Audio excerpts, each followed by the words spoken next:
You're ready.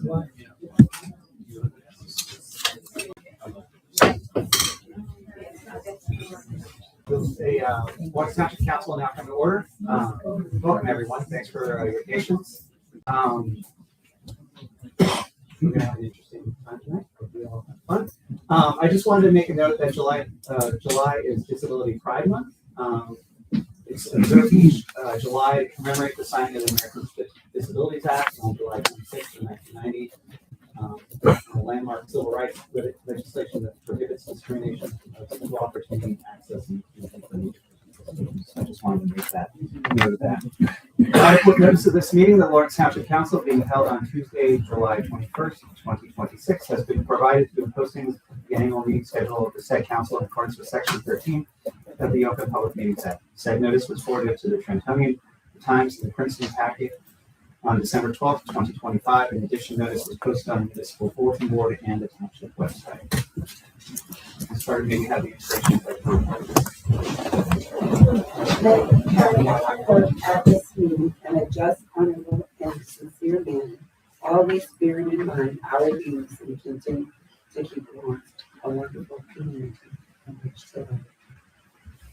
I pledge allegiance to the flag of the United States of America and to the republic for which it stands, one nation, under God, indivisible, with liberty and justice for all.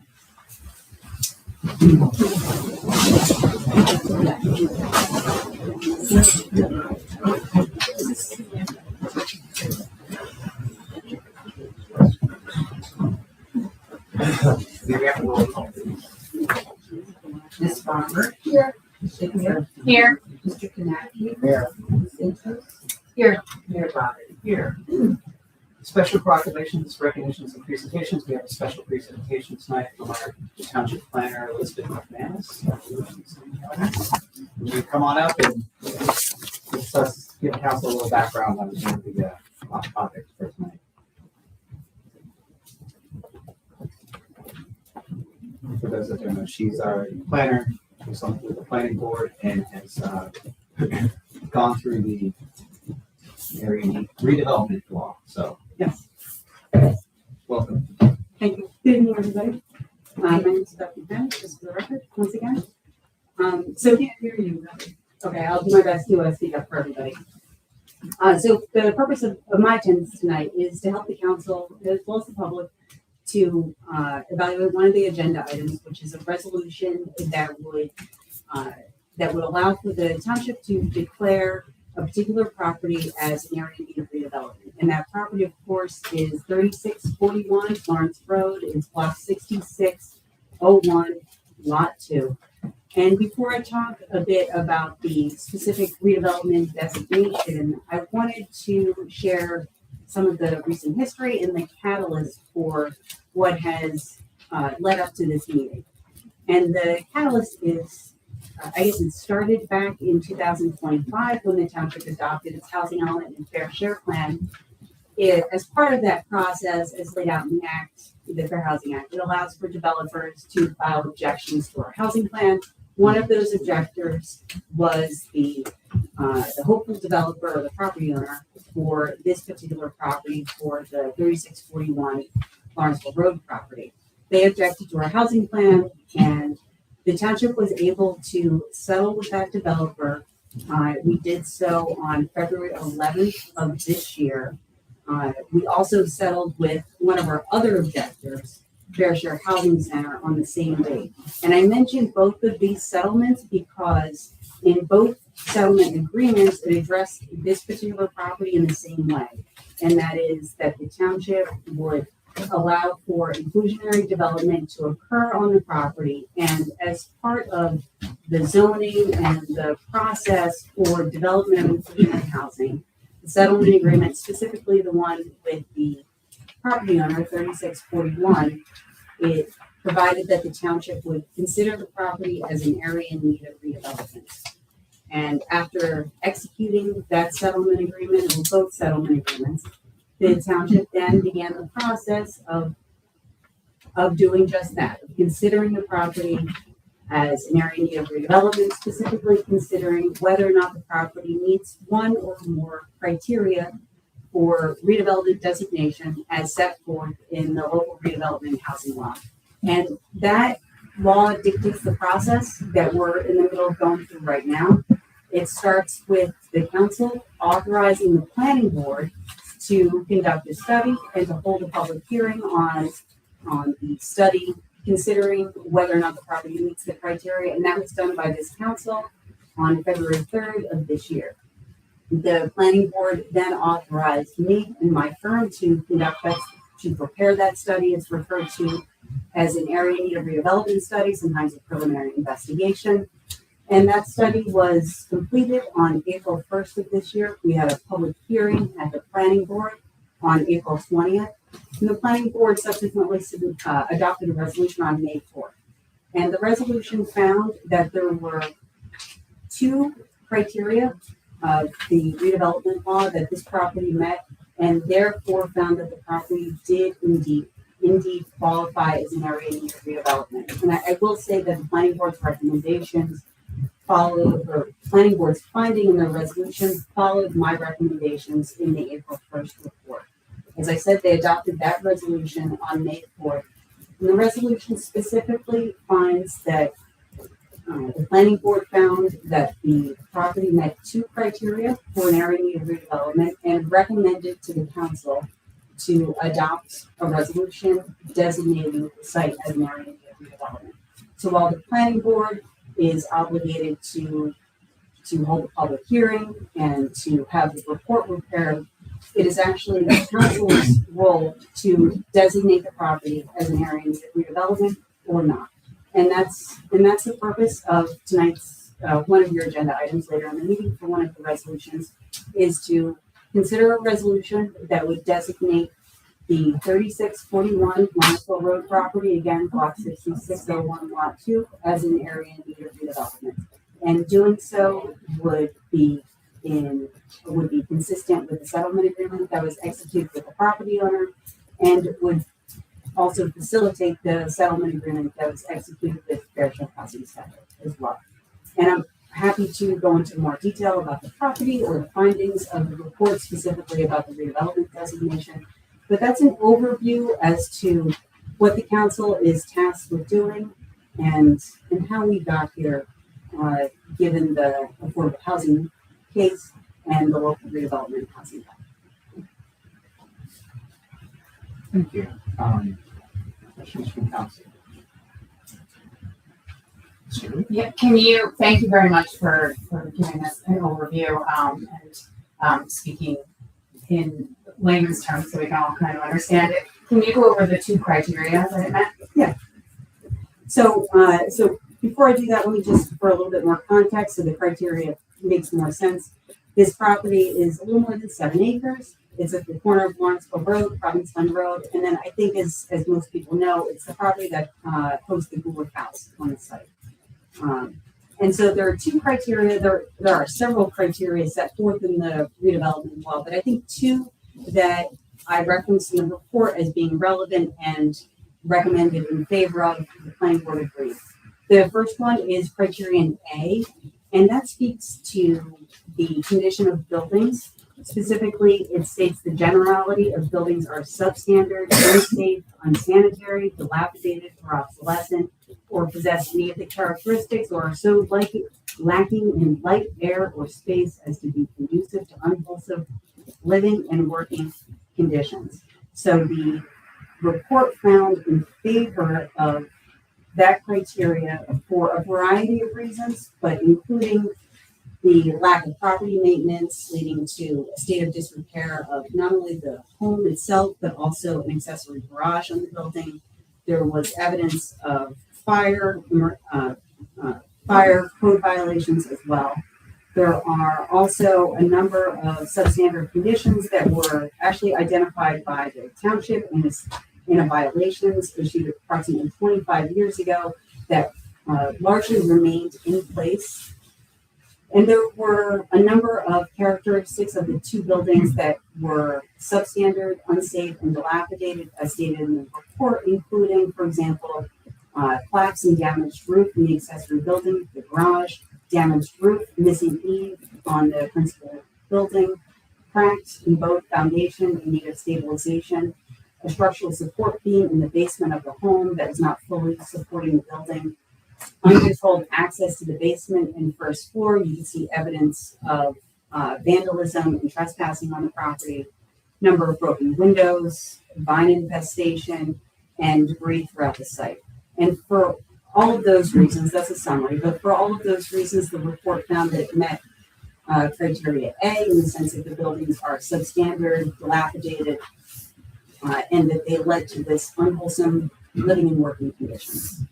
The report and the planning board also found that the property met criterion D, which is defined as buildings or improvements which, by reason of dilapidation, obsolescence, overcrowding, faulty arrangement, design, lack of ventilation, lack of sanitary, light or sanitary facilities, excessive land coverage, deleterious land use, obsolete layout, or any combination of those are detrimental to the health, safety, morals, or welfare of the community. And the report found in favor of that criterion for a handful of reasons.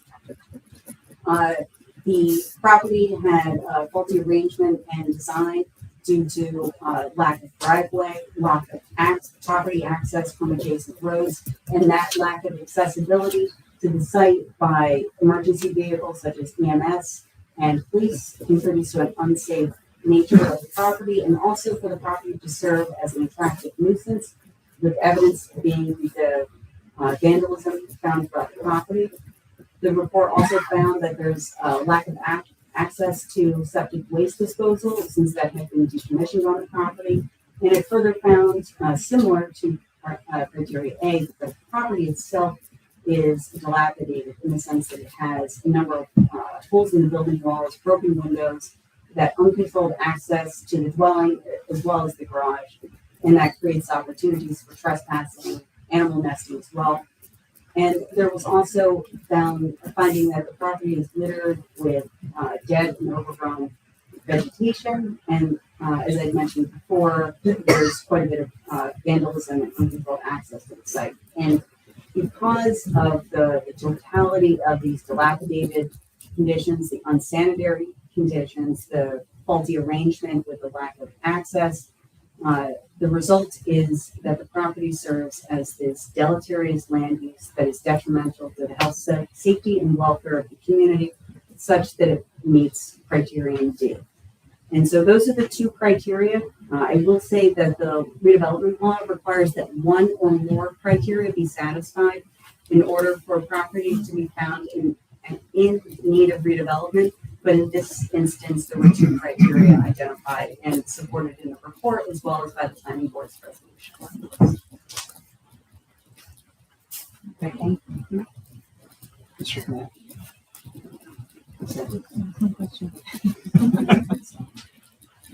Ms. Farmer. I don't really have much else of a question, but for my, I guess the thing is, heard it out there.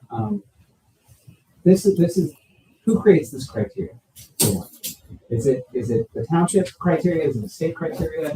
Who sort of creates this criteria which you're getting from? So the legislature created it when they prepared the local redevelopment and housing law. And so that's the same criteria that would be applicable to any property in the township and any property in the state that was undergoing this process.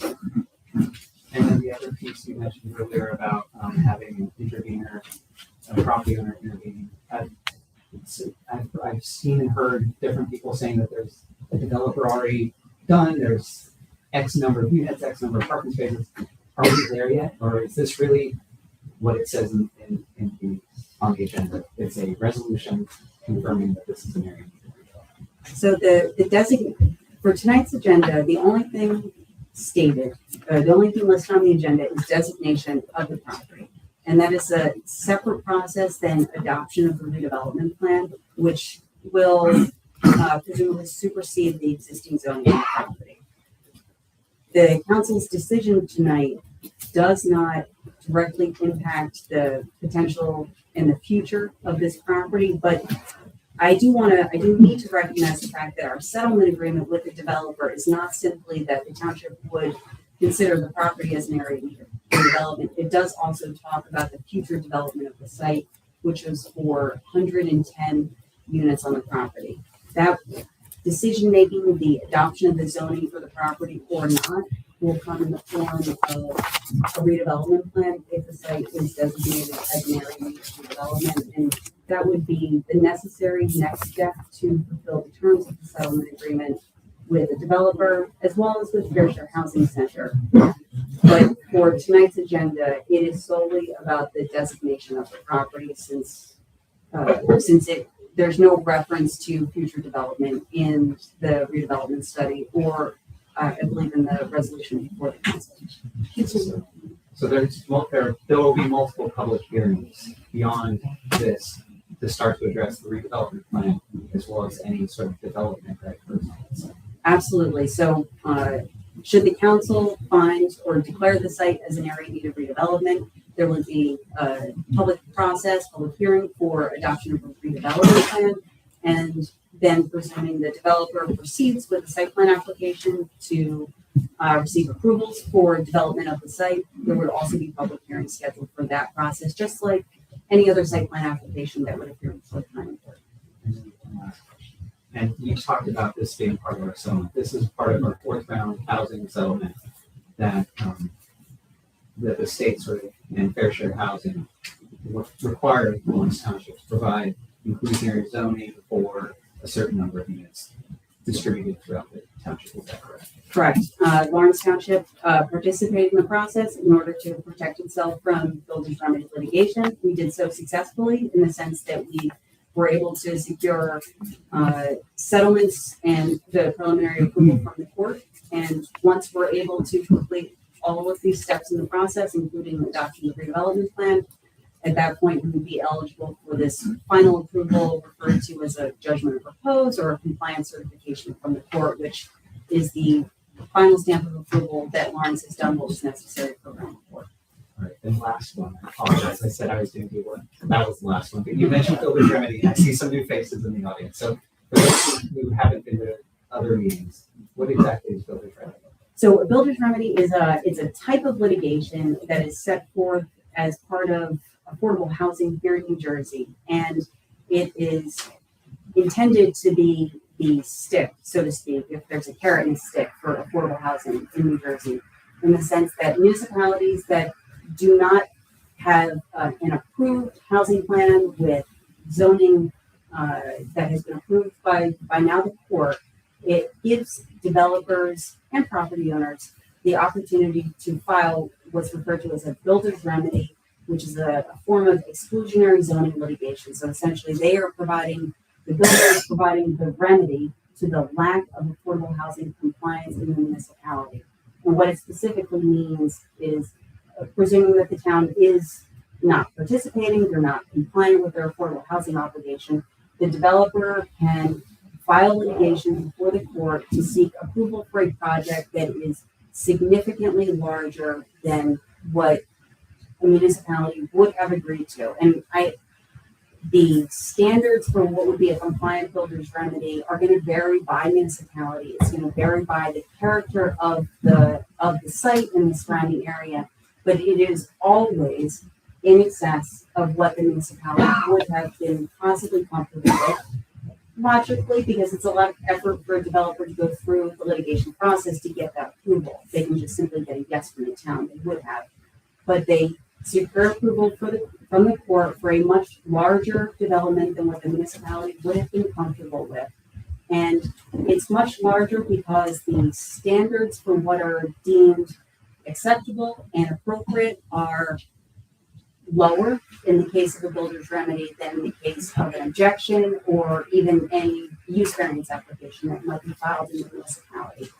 It is hugely disruptive to a community because the nature of the litigation, the typical size of the development as well.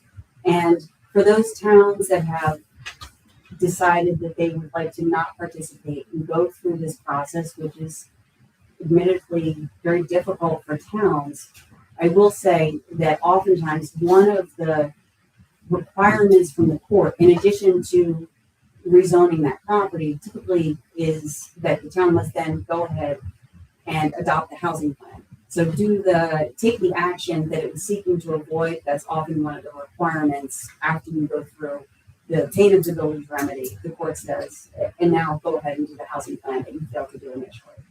So the builder's remedy is essentially a developer's opportunity to secure approval from the courts for a project that is much, much larger than what a municipality would have approved. Sorry, that's the short answer. I appreciate it. Thank you for your thoughts. Sure. Any last questions? I have a from question. Mr. Nowinski? Could you just explain what this objector objected to Sure. So they objected to, and filed a suit Yeah. that was So- mediated by a superior court judge? so their objection addressed, I proved that the objector was 3641 Lawrenceville Road, essentially the hopeful developer and property owner for the property. The site was included in the housing plan because they had approached the township prior to adoption of the housing plan, seeking a development that was actually larger than what's set forth in the settlement agreement.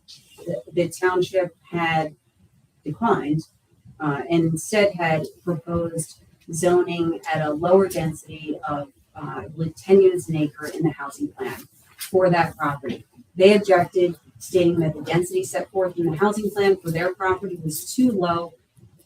And I don't recall exactly, but every objection I've seen issued for municipalities across the state addressed not only their concerns about their property, but also anything else they could identify in the municipality's housing plan about all of the other things that the town, in this case Lawrence Township, had presumably they felt had done wrong as part of how they would address their fourth round obligation, as well as what may have been done potentially wrong in earlier rounds.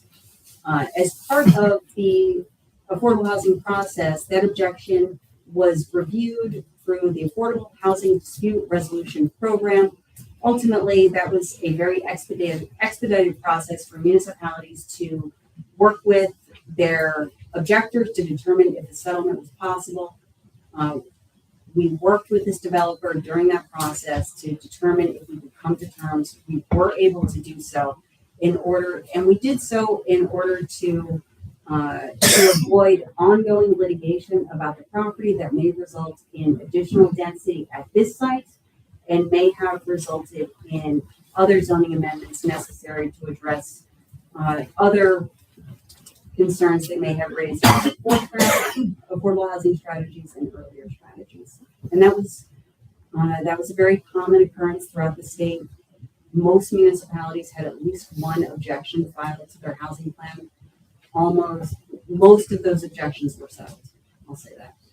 Vast majority. No. Only questions from council. This is the presentation council, not people.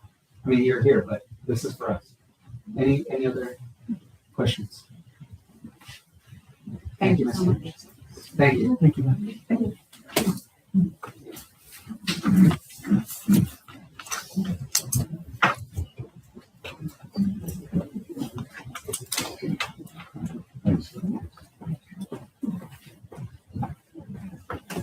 All right, we come to public participation, 5-minute limitation per speaker. And I will read my comment statement. The purpose of public comment period is for members of the public to inform the governing body of their views. This time is an opportunity for Township Council to listen with care. We can't really hear you, I'm sorry. I'm sorry, is this better? Yes. All right. The purpose of public comment period is for members of the public to inform the governing body of their views. This time is an opportunity for Township Council to listen with care to the public and to consider what we hear in our deliberations. It is not a time for back and forth dialogue, as it can be difficult for us to give accurate responses on critical and complex issues on the spot. Rather, one can call or email members of council, manager, or clerk seeking additional information or response to an issue. I'd also like to read 2 excerpts from the Lawrence Township Administrative Code. Section 10-22, manner of addressing council. A person may address the council upon recognition by the chair. The person addressing the council shall write down their name and address in the sign-in sheet, step up to the microphone, shall give their name in an audible tone of voice for the record, and shall have the right to address the council for the amount of time noted by the chair. No person having the floor shall be permitted to enter into any discussion either directly or through a member of the council without the permission of the chair. No question shall be asked the council person except through the chair. Section 10-23, decorum at council meetings. Any person making impertinent or slanderous remarks or who shall become boisterous while addressing the council shall forthwith be barred from further audience before the council by the presiding officer unless permission to continue or again address the council be granted by the majority vote of the council. Welcome. Who wants to come up first?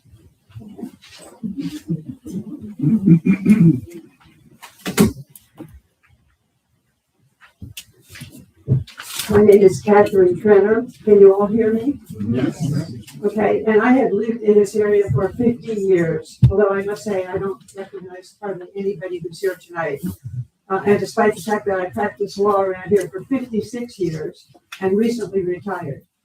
And I also think that all the thing about the builder remedy and the area in need of yeah, I think that's all been knocked out by the case that came down from the New Jersey Supreme Court on July 16th, 2026, the Montvale decision, where the town of Montvale and a builder had a case together and with a decision. But, you know, I've been thinking about this and I kind of want to go back over what I think is the history of this area. When we all got out of school in the old days, we were poor. And so remember when you got out of school and you had to get an apartment with roommates, that kind of thing. And then as we gradually did better in life with our job, my first job paid $4,800 a year. Then we moved into a better house, a better neighborhood, you know, more land, more this and that. And so many changes have taken place. And in fact, and I live over on Poe Road, actually, 233 Carter, but it's really Poe Road. I'm at the very back end. I moved there so my animals could go out the door and not get hit by a car. But what I recently got was an offer to buy my property, 6.9 acres, from a battery storage company, and they want to pay me $1 million to rent them my land for 20 years. That would require a zoning variance. Are you going to permit this kind of thing to go in? It seems to me that it's the same kind of violation of the neighborhoods and the zoning that we have had that we want. That's our American way of life, this upward mobility. And I recently met a man who runs a barber shop in Trenton. He's run the barber shop for 60 years. And I said to myself, this guy knows everything. He meets all the guys every day of the week. And he said to me that all the changes around here are a result of commercial aviation. Commercial aviation came in the end of the 60s when regular people could start flying around. Before that, if you came to this country, you had to come by boat. And right after commercial aviation became popular or available, we had the Mount Laurel decision in 1975. And I must say that that case was handled by my former boyfriend back in the day, who had just graduated from Stanford Law School. And in fact, he even dated John Baez, he claims, when he was living out there.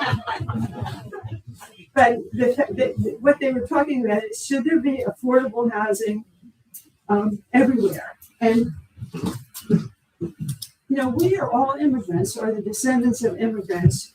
The Native Americans who lived here were driven out in the late 1800s by all of our ancestors, all the European immigrants who came here for the California Gold Rush, for getting beaver fur that was all shipped back to Europe. And also some of my ancestors came because of the potato famine. They didn't come because they wanted to leave their countries. They came because there was opportunity here. And unfortunately for the Native Americans, the European idea about land was different from how the Native Americans thought of land.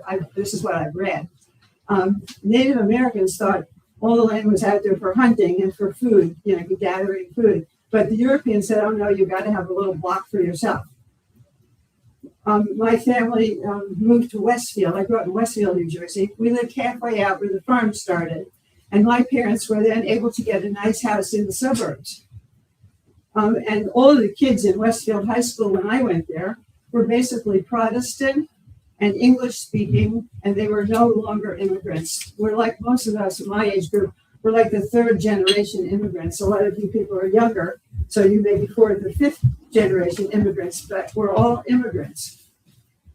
The facts now, according to what I read online, is that 26% of people living in New Jersey and also in California are new immigrants. And 43% of the kids in public school are in here. 43% have at least one parent who was foreign born. Thank you. If 5 minutes are up, You're fine. I can't believe that. Can I have a few more minutes? No, I'm not going to give you. You can wrap. You have 1 sentence to wrap it up. As a lawyer, I think you can do that. I just want to say that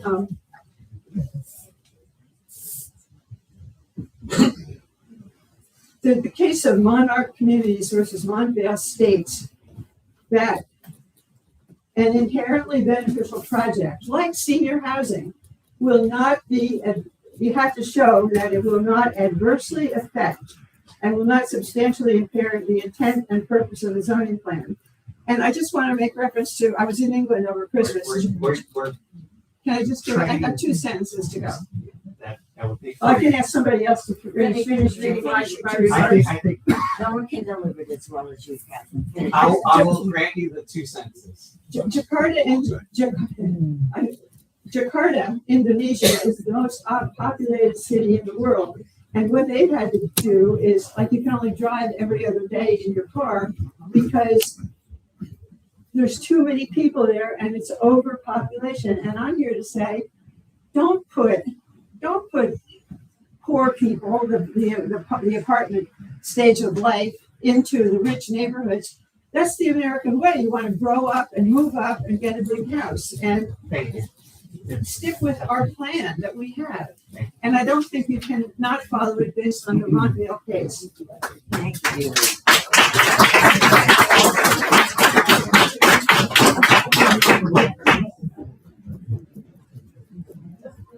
Right. I know people are signing out, so. There's somebody asked me. Barat Nitai. Oh, okay. Oh, Mary Ann Melee, 58 Carter Road, Princeton, New Jersey. The first thing I want to say on behalf of the North Lawrence Citizens Association, which is about 80 people, we would like your resolution 259, referenced by Ms. McManus, to be cut from any kind of omnibus bill and voted on as its own resolution with a hand count so we can see who is voting in favor of that resolution. There will be several more people tonight who will also make that request. We feel it's very important for transparency. Transparency is a word I'm going to refer to several times tonight, so I'm giving you a warning up front. So firstly, 259, please cut it from the pack. Please vote by hand and let us know who's voting for what.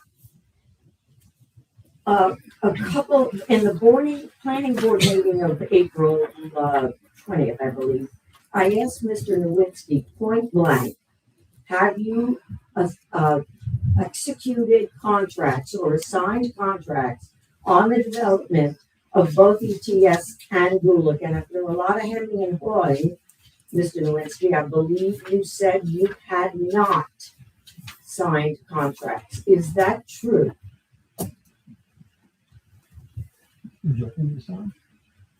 Yes, Mr. First of all, I did not hem or haul. And my response was accurate. Give me a yes or a no. Ma'am, I am allowing you to ask Mr. Nowinski a question. He is allowed to respond. I'm not gonna let you characterize something. So actually I can incorrect. We can go back to the tape. Just give me a yes or no. Now, you know what? We're going to skip Mr. Nowinski. Thank you. Ms. Neely, you have 3 minutes and 30 seconds. That's the transparency we're talking about. That's the transparency that we don't have with Mr. Nowinski, who I understand is signed to a 5-year term when he's supposed to be working at the will of the council. Interesting, doesn't have any qualifications in city planning. Interesting, and it's close to Ms. Neely, $250,000 a year. Let me go to point number 2. let's stay away from the personal attacks and go to what you want to talk about. They're not personal attacks. They're facts that speak to transparency, which we, the citizens of Lawrence, feel is grossly deficient with this board. We're feeling, and we've said it time again, you're giving us lip service. You're making decisions and you're not sharing them with us.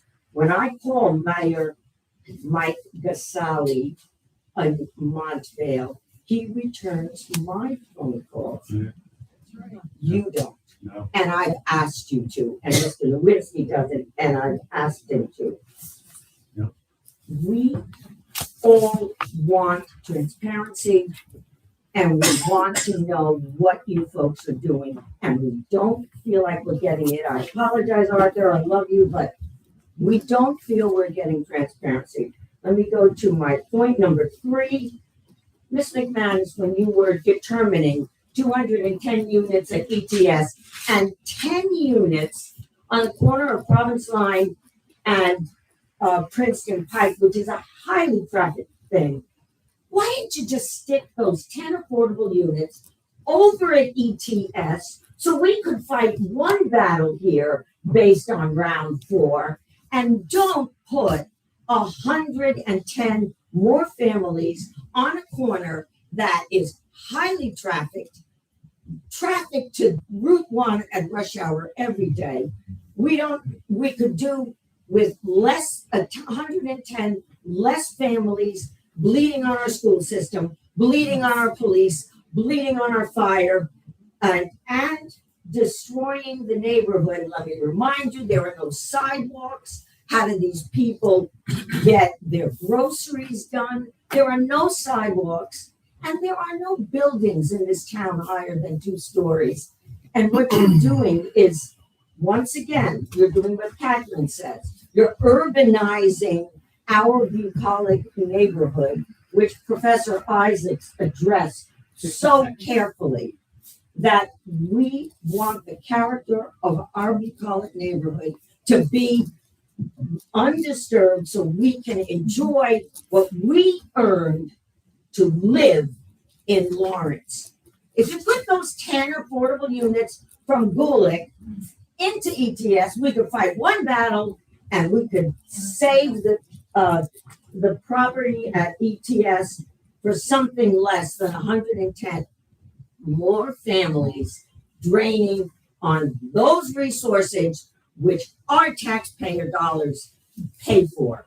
I don't know about you, but my taxes are very high on 10 acres, and I'm sure most of you have very high taxes. My neighbor with 10 acres, her kids are on a wait list to get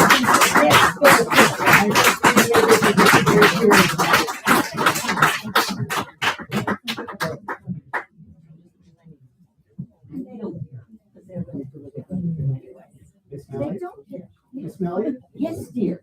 This is a public hearing. This is a public meeting. And I'm speaking publicly. I'm not hiding what I'm saying from you. Like Mr. No, Nowinski, who attacks me after I leave the meeting. Yes, He's done Melly. it 3 times. Ms. Melly, take a breath. There's the First Take a Amendment. breath. Take a breath. I can start now. Awesome. You can reclaim your time, darling. So good evening to everyone sitting on the dais. I'm sorry. Good evening to everyone sitting on the dais. My name is Philip Chester. I live at 33 George Street in the village of Lawrence. So I'm here this evening to talk about a proposal in reference to a Village Chester cornhole pavilion, which would be located. Village Chester cornhole pavilion that would be located in Village Park, in Veterans Park here in Lawrence. So I am a lifetime Lawrence resident. I'm a proud retired detective from Lawrence Township Police. I'm very proud to say I'm the first and only African American detective in 100+ years of Lawrence Township Police Department. All right. I volunteer in Ewing Township and Lawrence Township for over 40 years. I currently volunteer with the Recreation Advisory Committee, and I'm also commissioner of the Lawrence Township Cornhole League, which has been in existence for 6 years now. So in 2018, I had a bicycle accident where I broke my collarbone. So I broke my collarbone and went over to a friend's house, and some of my other friends were hanging out and they were playing cornhole. I had never played before. I broke my right collarbone and I am right-handed. During a break, I picked up a bag and started throwing left-handed, started hitting the board, and I asked who had next, and I wanted to play because I am very competitive and have been throughout my life. During COVID 2021, and in my position as sitting on the advisory committee, I thought about starting a cornhole league in Lawrence Township. Therefore, as I sit on that committee, there's a bocce court that sits over in Veterans Park. It's the Ben Fiore bocce court, and it had surface on it that was clay, and it wasn't very conducive for bocce, but I thought maybe if we resurfaced it through the recreation department, we could have a multi-use of it to play cornhole on it as well, which was accomplished in 2021. And, it was a way for people to get outside during that time because we had been on lockdown, wearing masks, and, everybody knows what COVID was about. So it was a way to get outside. Governor released that people could be outside and hang out with each other and have a good time, and that opened up that possibility here in Lawrence Township, which we did. The first season, we had 8 teams, and during that time frame, there's a tornado watch today. Well, July 29th of 2021, we actually had a tornado during our championship round of playing there, and we completed that round because we wanted to play cornhole that day. Several of the challenges involved with setting up a court that's not conducive to cornhole is it takes about half an hour to 45 minutes to actually set up. The court, we have to play on a staggered court as far as where you position the boards on the court. We're not playing on a court that is designed and measured for cornhole. It's designed and measured for bocce. There's a low ceiling, which some of the players in here that come out tonight hit frequently with the cornhole bags. I have to use duct tape to map out where 27 feet is, which is the standard in between the boards. I tape a patio bricks to anchor the boards, and it reminds me of when I was a kid. We had pickup basketball games or baseball games where first base was a soda can, second base was a cardboard box, and so on. So I just want to say that national bowling has 50 to 70 million participants involved in cornhole. All ages and genders and backgrounds can play this. We've had surprise birthday parties. We have people come there and play with slings. The age groups from 8 to 85 years old. The bocce court needs some aesthetic improvements, and we're playing on a space that's not conducive to cornhole. I've offered you guys a binder of this proposal, and I just would love to see this come to fruition. 5 minutes is not enough time to say what I want to say. You could ask for a special presentation. But I'll come back and do that. I'll do it after. But this is my elevator pitch to try to get this through. There's a lot of information contained in this binder, and I just hope everybody reads it. And if you want to talk about it further, I have full conversation about it. So I just appreciate having this opportunity to come out and do this. There's a lot more to it. I appreciate it, Mr. Chester. I appreciate the picture. It's very detailed and thorough, and I think it's food for thought for both council as well as the recreation committee. So, yeah.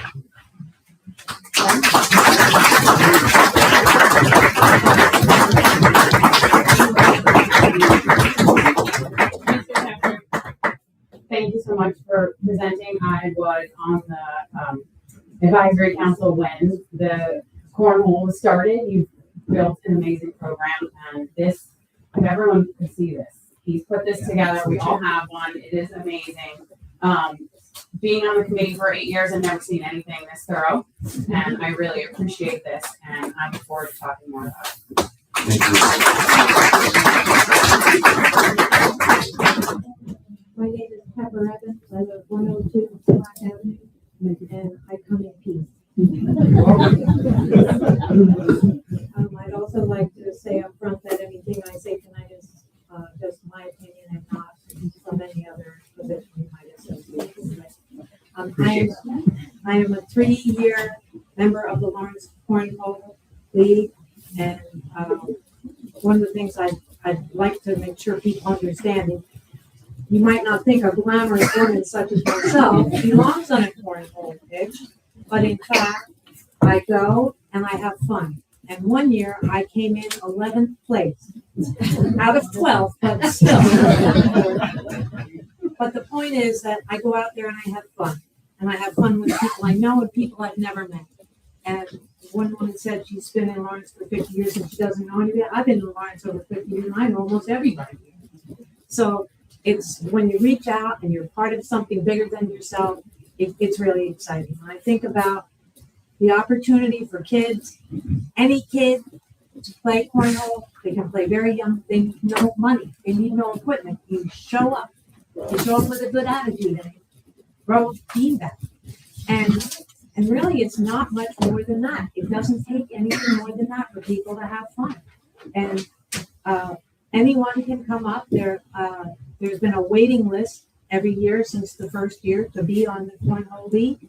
And I can't think of another way to get you outside and away from your computer than to have fun. I did talk to the superintendent of Lawrence Township Public Schools, and she asked me to submit her statement. Anytime we can encourage adults and students to get off their screens and get outside, it's a positive thing for the physical and mental health of all. The district would love to see more engagement in our public parks, and since cornhole has been quite a hit, its continued expansion is positive for all. There are scholarships for cornhole. There are professional cornhole players, and there are people who underwrite cornhole activities. So there's a lot of potential for our little cornhole league to grow, and I hope you'll think about it. Oh, come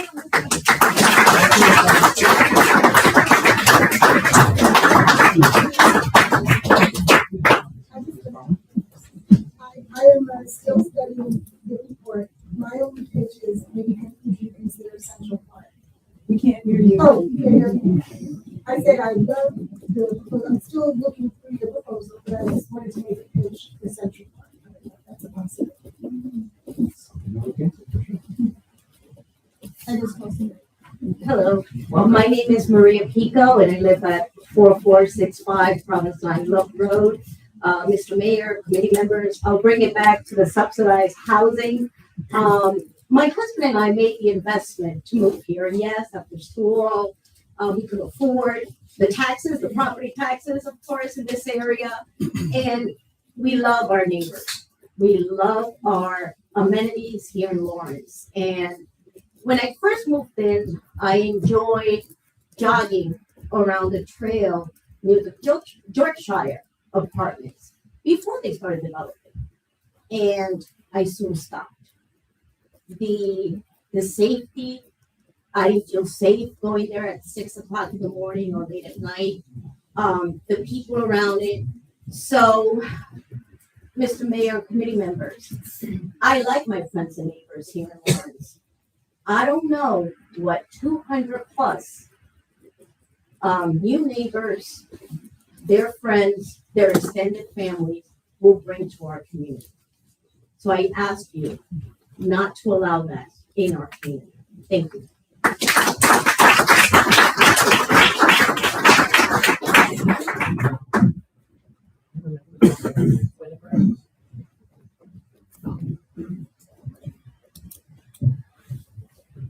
John Gray, 657 Rosedale Road. Thank you.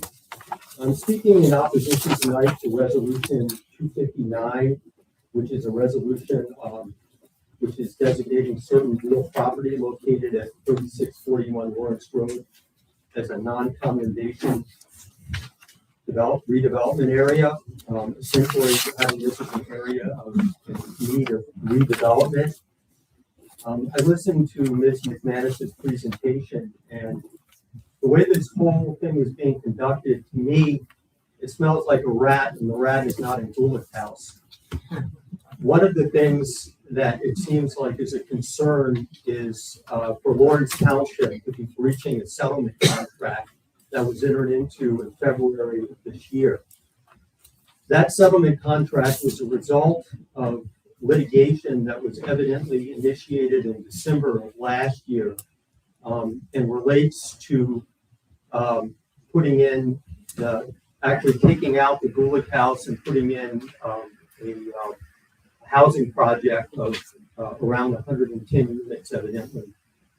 The difficulty that we're told is that if we don't do everything in the power of Lawrence Township to facilitate the settlement that was entered into in February, which to me is a backwards way of doing things, that we could run into a problem with the builder's remedy threat of different type of lawsuit, which could have a worse outcome. I think the whole process was not transparent. The time for everyone to have understood what was going on was December through February, the time that the settlement was entered into. And I understand that this was a legal process, but I think most of the people in this room were completely unaware of what was going on, and that the settlement that was entered into with the 3641 Lawrence Road organization is essentially a developer that we're enriching by putting in this townhouse complex there, but also sort of solve some other problems that the township had.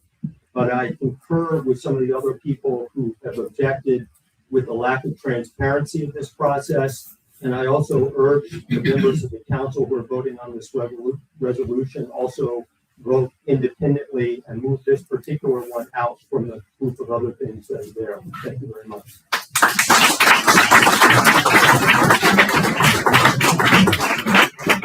Before you start off, and we will be pulling the resolution out separately so that we can have the debate and you can see who votes out. How they vote. Hello. Welcome. I'm Stephanie Wedeking. I live at 9 Players Lane. I've lived in Lawrence for 22 years. And I'm not speaking just on behalf of myself, but on a large group of neighbors in the area around the Gulick house. And there are several points that I'm going to read into the record. Point 1 is that the zoning change to arise from the redevelopment plan represents illegal and unconstitutional spot zoning, in that it is creating an artificial zone change solely for the benefit of a single landowner, contrary to the existing zoning uses in this part of the community. The designation will allow vastly increased density in an area that is zoned for and considered as a matter of policy to be a rural and ecologically sensitive area, planning area 3, in which the planning goal is ecological preservation, not increased commercial density. The redevelopment ordinance and designation is a part of an intentional effort to allow the landowner to avoid the burden of seeking a use variance that would normally be required in a change of this nature. By this device, the landowner is free of the difficult burden of satisfying the positive and negative criteria that are necessary for a use variance in violation of the municipal land use law.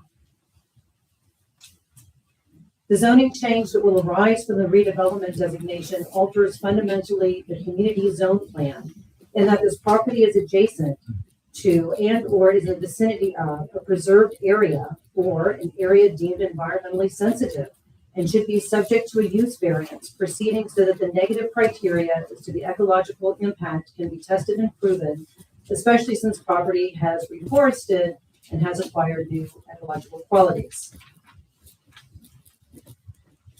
The proposed redevelopment designation is without factual and legal basis, since there is no generality of structures or features that are blighted, but only a single historic building and an outbuilding occupying a fraction of otherwise untouched and undeveloped land, none of which is blighted or otherwise meets the requirement of the redevelopment statute. Other reasons advanced for the redevelopment designation are invalid under the law, including the claim that there are no curb cuts, no access to the street, that the lack of access from Lawrenceville Road or Province Line Road reflects a faulty arrangement and design, that access is limited for police and EMS vehicles in an emergency or in the event of trespassing, that it lacks a septic system and has overgrown or dead vegetation. All are unsupported claims made by the preliminary investigation, and that are pretextual reasons or that are easily cured by ordinary maintenance or by ordinary updating, such as by merely creating a driveway cut along access roads. To the extent the structures are not repairable, they occupy only a small fraction of the site and can be taken down if necessary, but the remainder of the site is not blighted and contains no features that prevent development under ordinary zoning or that cannot be achieved via conventional use variance process. In short, the requirements of the redevelopment statute are not proven or shown by preliminary investigation.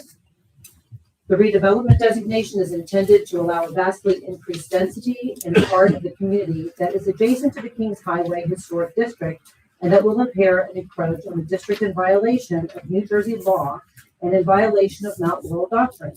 In addition, since the housing project is a municipal project and that is designed to satisfy the township's housing quota, the encroachment is municipal action that must first be approved by Historic Sites Council on notice to the public. Mount Laurel doctrine also prohibits destruction of forests and natural areas by proposed inclusionary developments, and the reforested area on the property will be destroyed by the proposed development. The designation is contrary to and inconsistent with the master plan that seeks to maintain preserved and environmentally sensitive areas in the township and to protect such areas from intrusion and harm from adjoining developments. The redevelopment designation is the product of an illegal promise by the township in its settlement with the developer to introduce and approve a redevelopment ordinance and zoning, a pledge that abrogates the council's legislative independence and is illegal. And finally, in addition, the township planner is a member and employee of the same planning firm that conducted the preliminary investigation. As a result, the township planner was unable to function as an independent advisor to the planning board in its review of the proposed redevelopment designation. This conflict of interest renders the redevelopment designation invalid and illegal. We object to the proposed zone change and ask that it be voted down. Thank you.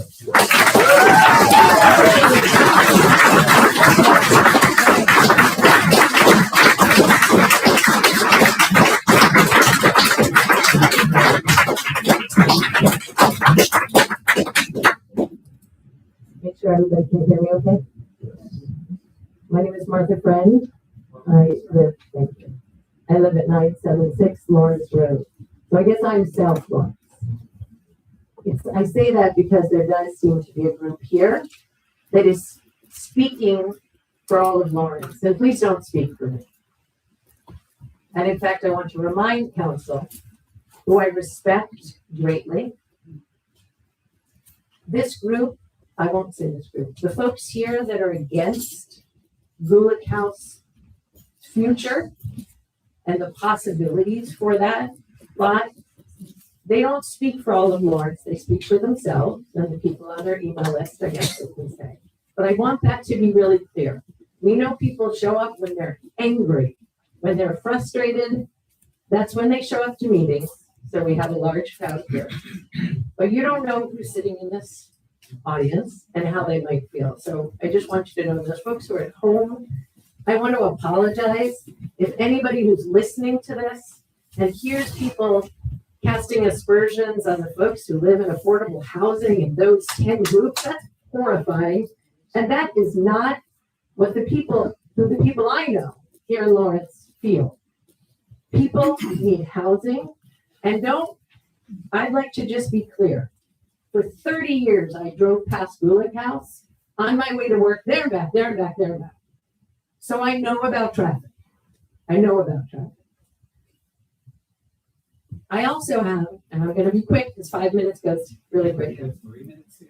We have some folks in town who see this as their emergency, right? There have been things on Facebook, urgent, alert.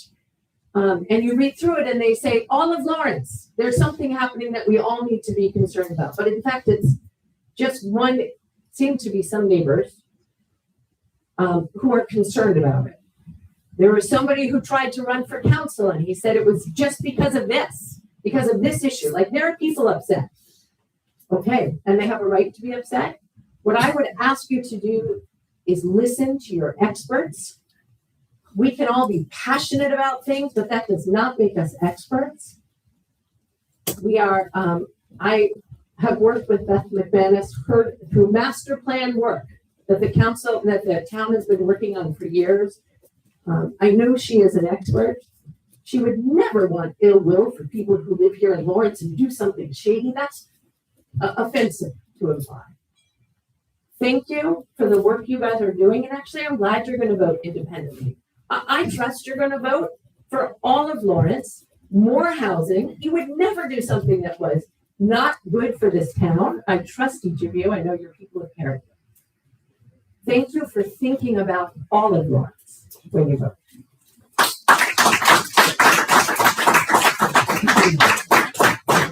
Thank you.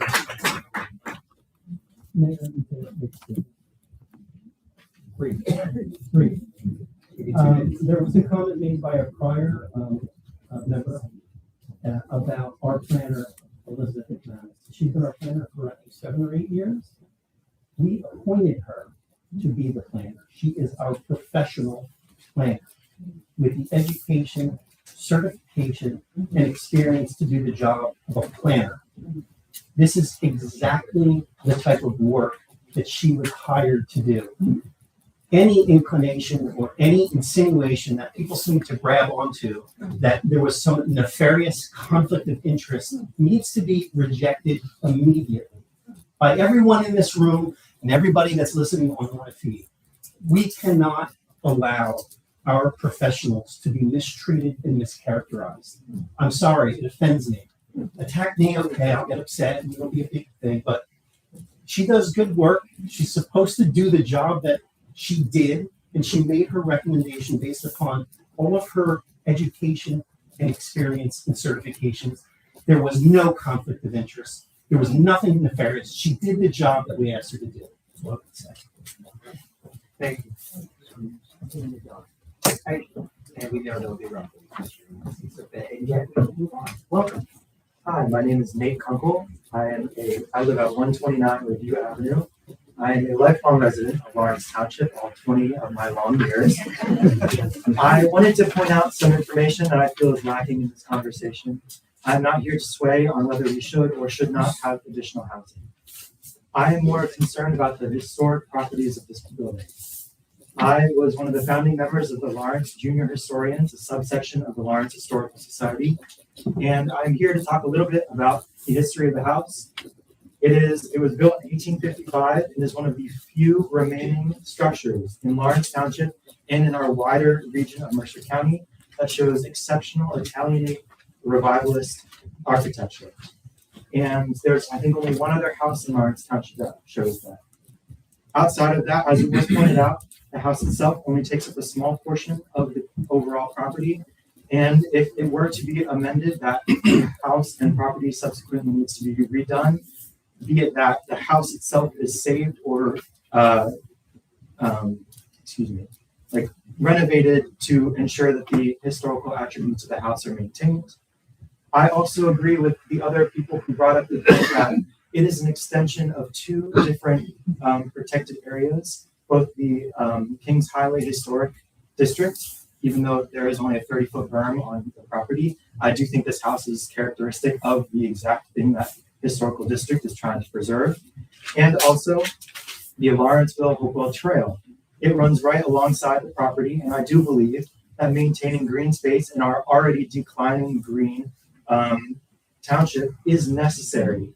It is healthy. It also ensures wildlife is able to survive and excess in our land. The historical house is also a continuation of multiple other historical properties in the area. There is a Gulick House on Raymond Road in Kingston. There is the Kingston Gulick Grist Mill and subsequent Gulick properties in Princeton, and the Dirk Gulick house up, I believe, in Middlesex County, or yes, I believe so.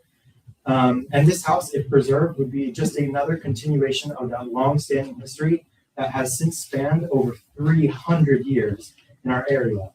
Our history is a finite thing. We cannot change it. We cannot preserve any of it that has already since been destroyed. It is important to me that we maintain the property, not necessarily to benefit either the people who want to maintain a more secluded neighborhood, or those to industrialize it to the point where it is inaccessible to animals and the wildlife in the area, but rather to ensure that the historical property is preserved on account that it is significant, as it is one of the few remaining properties of its kind in our area. Thank you so much.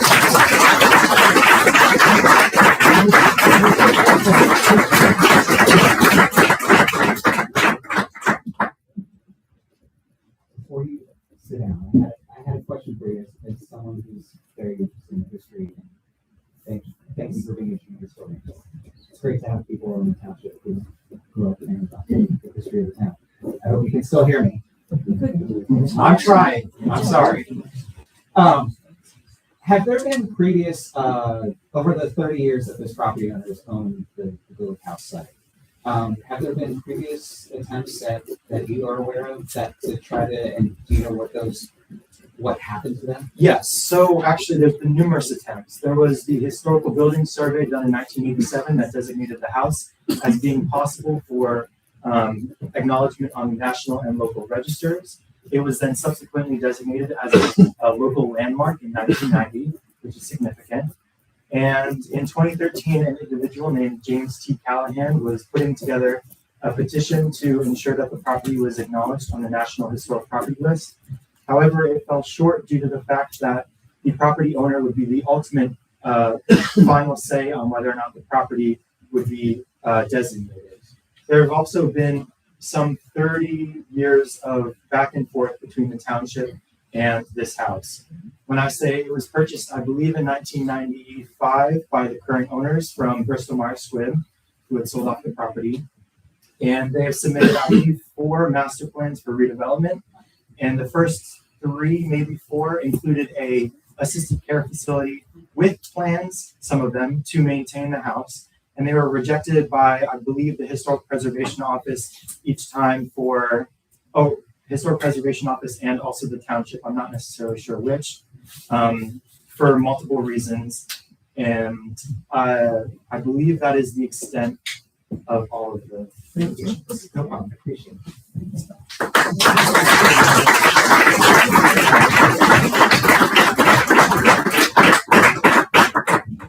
Anyone else for public comment? There's always a second one, but it's only 3 minutes. You get 2 extra minutes if you go now. Yes, please. It's so that you don't have to say your home address out loud. I don't usually ever do this. My name's Elaine Afanasios. I live right around the corner on Farmers Mill Road. Moved in 1972. I was glad this young man, who I was very practical, one of my own, well-spoken, talked about in the master plan, there was a rejection for a nursing home. I don't know exactly when the year was, but I remember coming to township meetings. If you can't put a nursing home in because of the impact on the area, then why would you put 110 units in there? And then the other thing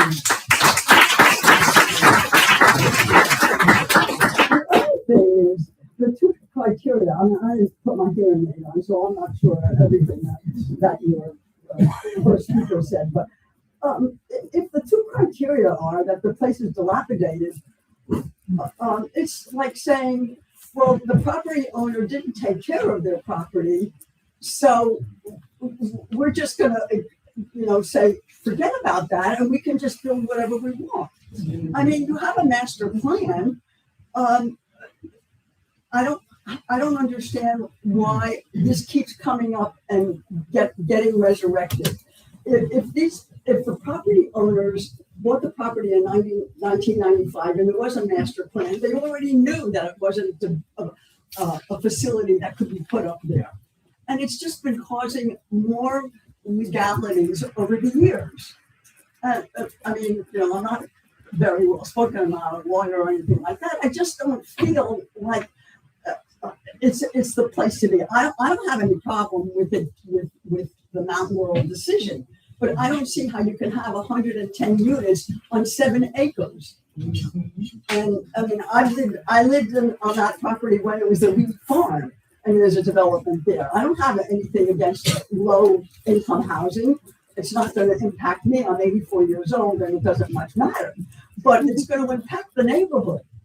I mean, if I cannot get out of my driveway at 4 o'clock, and if Canal Road gets flooded, the Province line is just backed up all the way, almost to 206 to Crimson Pike. That's it.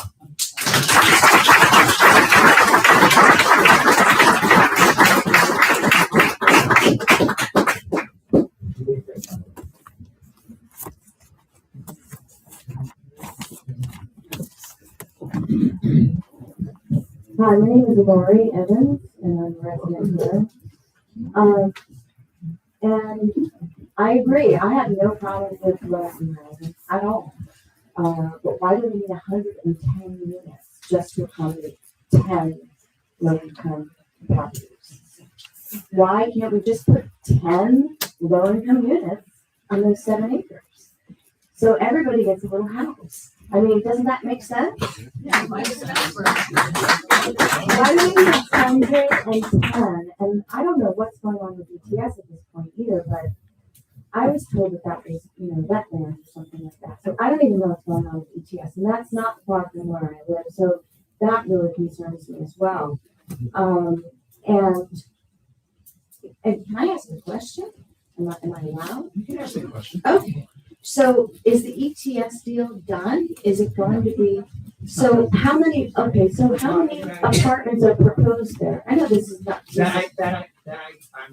You don't know. So the woman that was here earlier, she says, "Oh, it's dilapidated. We've got to tear it down. There's vines growing everywhere, and we're going to take those 7 acres, and we're going to put 110 units on those 7 acres." I mean, most of us here live on an acre or more. Well, a lot of us do. A lot of us do. And this is farmland. And do you know think it's farmland? It's beautiful here. This is why we moved here. It's beautiful here. And all I keep seeing are these developers coming into town, to Princeton, to Lawrenceville, building these enormous complexes and getting a 40-year tax abatement, which I don't understand either. You've got 110 families moving into a 7-acre area, and this gentleman at the end, I don't know who this woman is, but I think there is a conflict of interest between the planner and the fact that she has something to do with the people that are going to be running her. That is a conflict of interest.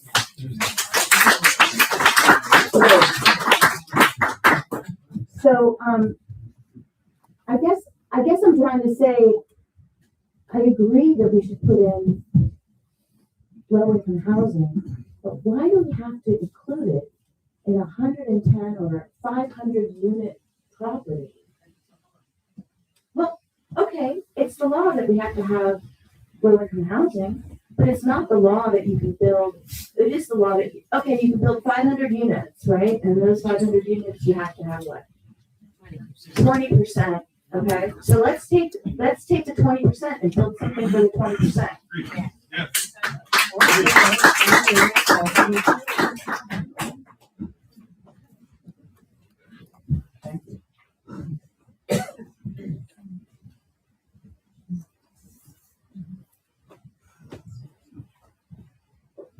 My name is Howard Kaufman. I promise it won't take 5 minutes. Well, thank you, Mayor. I think the last time I spoke to a group of people, I was in the 8th grade. So if I sound nervous, I am nervous. You're doing great. All right. And I'm not contentious. I understand why we're here. I've been a resident for 38 years, living at 41 Foxcroft Drive. People will say to me, if you could live anywhere in the New Jersey, Pennsylvania area, where would you move? And I go, I wouldn't move. In fact, seriously speaking, if any of you, I mean this from the heart, would like to come to 41 Foxcroft and have lunch or dinner with me, sit in the backyard, you know why I love this township. It's phenomenal. It's just a wonderful, gorgeous place to live. I like it so much that a couple of years ago, my daughter finished school, wanted a house, and we bought her a house at 13 Foxcroft. And it's just a great neighborhood. So I thank the township for maintaining the property so well. I wouldn't want to live anywhere else, and this is utopia for me. I think there's two issues. I think one issue has to do with a property that you identified as being dilapidated. And the question really becomes, what it would entail to fix the property so that it maintain the code, the standards that you want. And the second one, I believe, if I understand correctly, and I'm sorry, I'm a novice on this, is the requirement of the state or the federal government that we have a certain number of affordable homes. I see those as maybe two separate issues. And certainly we don't want a dilapidated property in our township as was identified at the start of the meeting. So is it possible to just fix the property so that it meets the aesthetic value of the neighborhood and consider affordable housing separately? I mean, I know we have to do both for federal government purposes, I believe. I'm not an expert, but I see the issue also, as the last person pointed out, and this is my final point, about traffic. And when I go to work and I travel on Province Line Road, especially during non-summer periods, it can take 20 minutes to get from 206 to Princeton Pike. 20 minutes. And that's both ways in the morning and in the evening. How many hours am I spending a year sitting in bumper-to-bumper traffic? That will only get worse as the area continues to develop and we put in more properties. And it's really, you sit there, you want to look at your phone, you look at the car in front of you, it's bumper to bumper. A little bit better in the summer when people are on vacation. But also, Princeton Pike, same thing. Boy, if you're on 95 and you watch the traffic in the morning and the evening, exiting Route 1 and now Princeton Pike, it's horrendous. So from a quality of life standpoint, which we all care about, and one of the reasons we're here, is what's the impact on the traffic? And to me, that's critically important as you're sitting in that car every day, both ways, wasting time. So I thank you all for your service and for your commitment to the community. And I thank everybody for attending this evening as well. And I probably won't speak again for another 40, 50 years.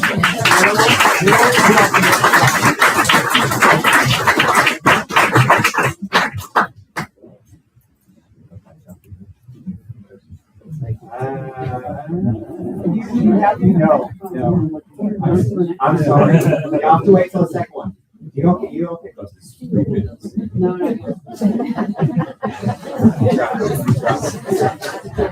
That was slick though. Anyone else for public comment for this one? All right, going once, going twice. I'm going to close public participation. Review and revision of the agenda. Or do we want to take a break? All right. Motion to. We don't even need a motion. So we'll take a break for 5 to 10. Recess for 5 minutes.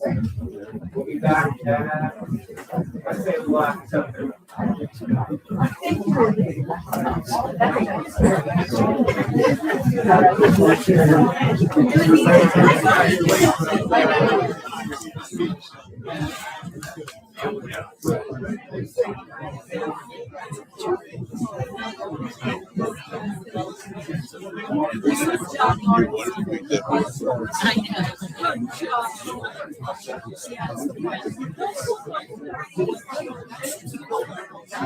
Them to know this is still running.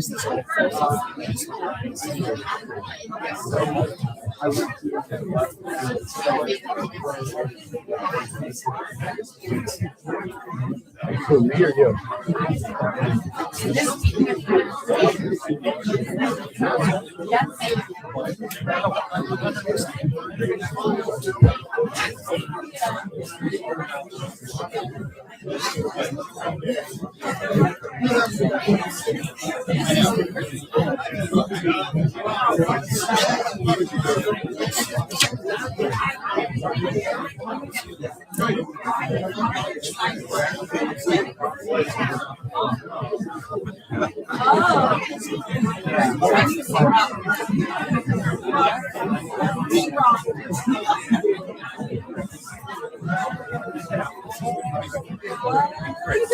Good, how are you?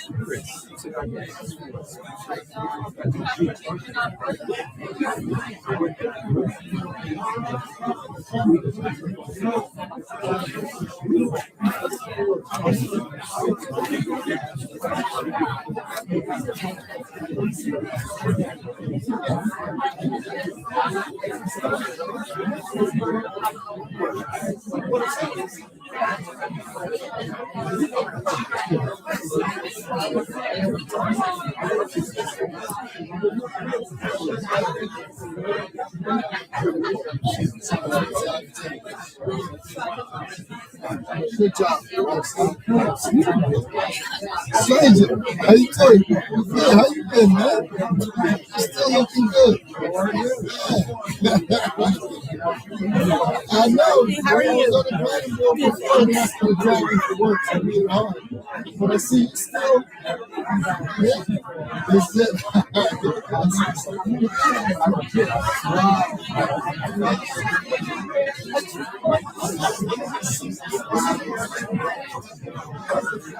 You did a great job. I remember us putting flyers and mailboxes with Mr. Reagan. Wow.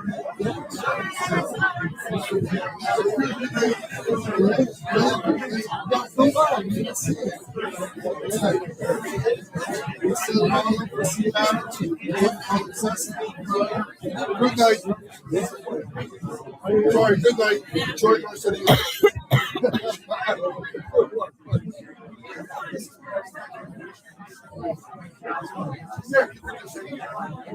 Sure you would. Or just get up and hey, wait, get up and turn around and move. Hey, this is what it is. You know what? Well, one thing I have to say, why did the township find it? That's really That's great. It's not that's very large township. I would say, I would get up right now. What did the township do to make this guy keep his job?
There's no way to hit mute. Like if you were to go.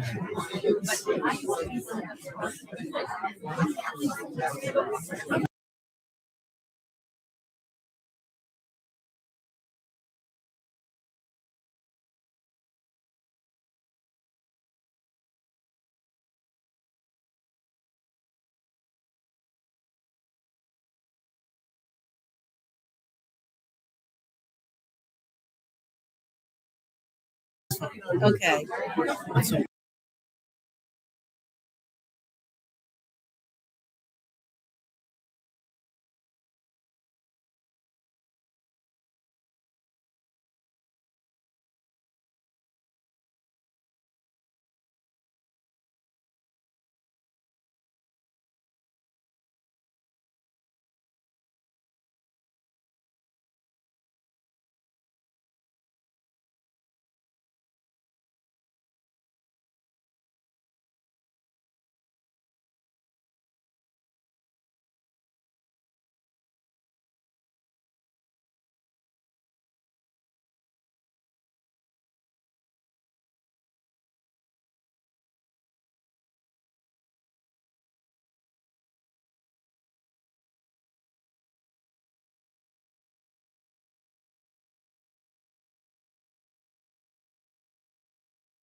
Right.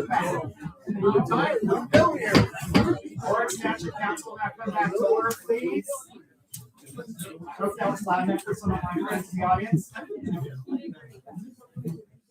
We are on agenda item number 7 for those who are taking this for home. Review and revision of the agenda. Do you have any changes to the agenda? We'll vote on it separately. But I don't think we need to make a motion to change that.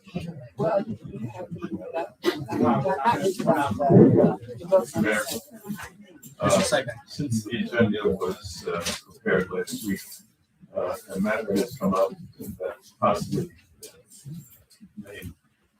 we may have to participate in certain litigation, and we'd like to have a very brief closed session with council, with the township council, briefly discuss that possibility. Okay, so we'll have H8 as part of the other item. All right, thank you, Mr. Westbeck. All right, moving on to item number 8, adoption of minutes of previous meetings. Do I have a motion for 8A? Item number 8A, adopt the minutes for a special meeting June 8th, 2026. Second. Second. Ms. Farmer? Ms. Farmer, when you're ready? Ms. Farmer? Yes. Mr. Gill? Yes. Mr. Kanaki? Yes. Ms. Cinto? Yes. Mayor Bonney? Yes. Number 9, awarding and or rejecting of bids. Do I have a motion for 9A?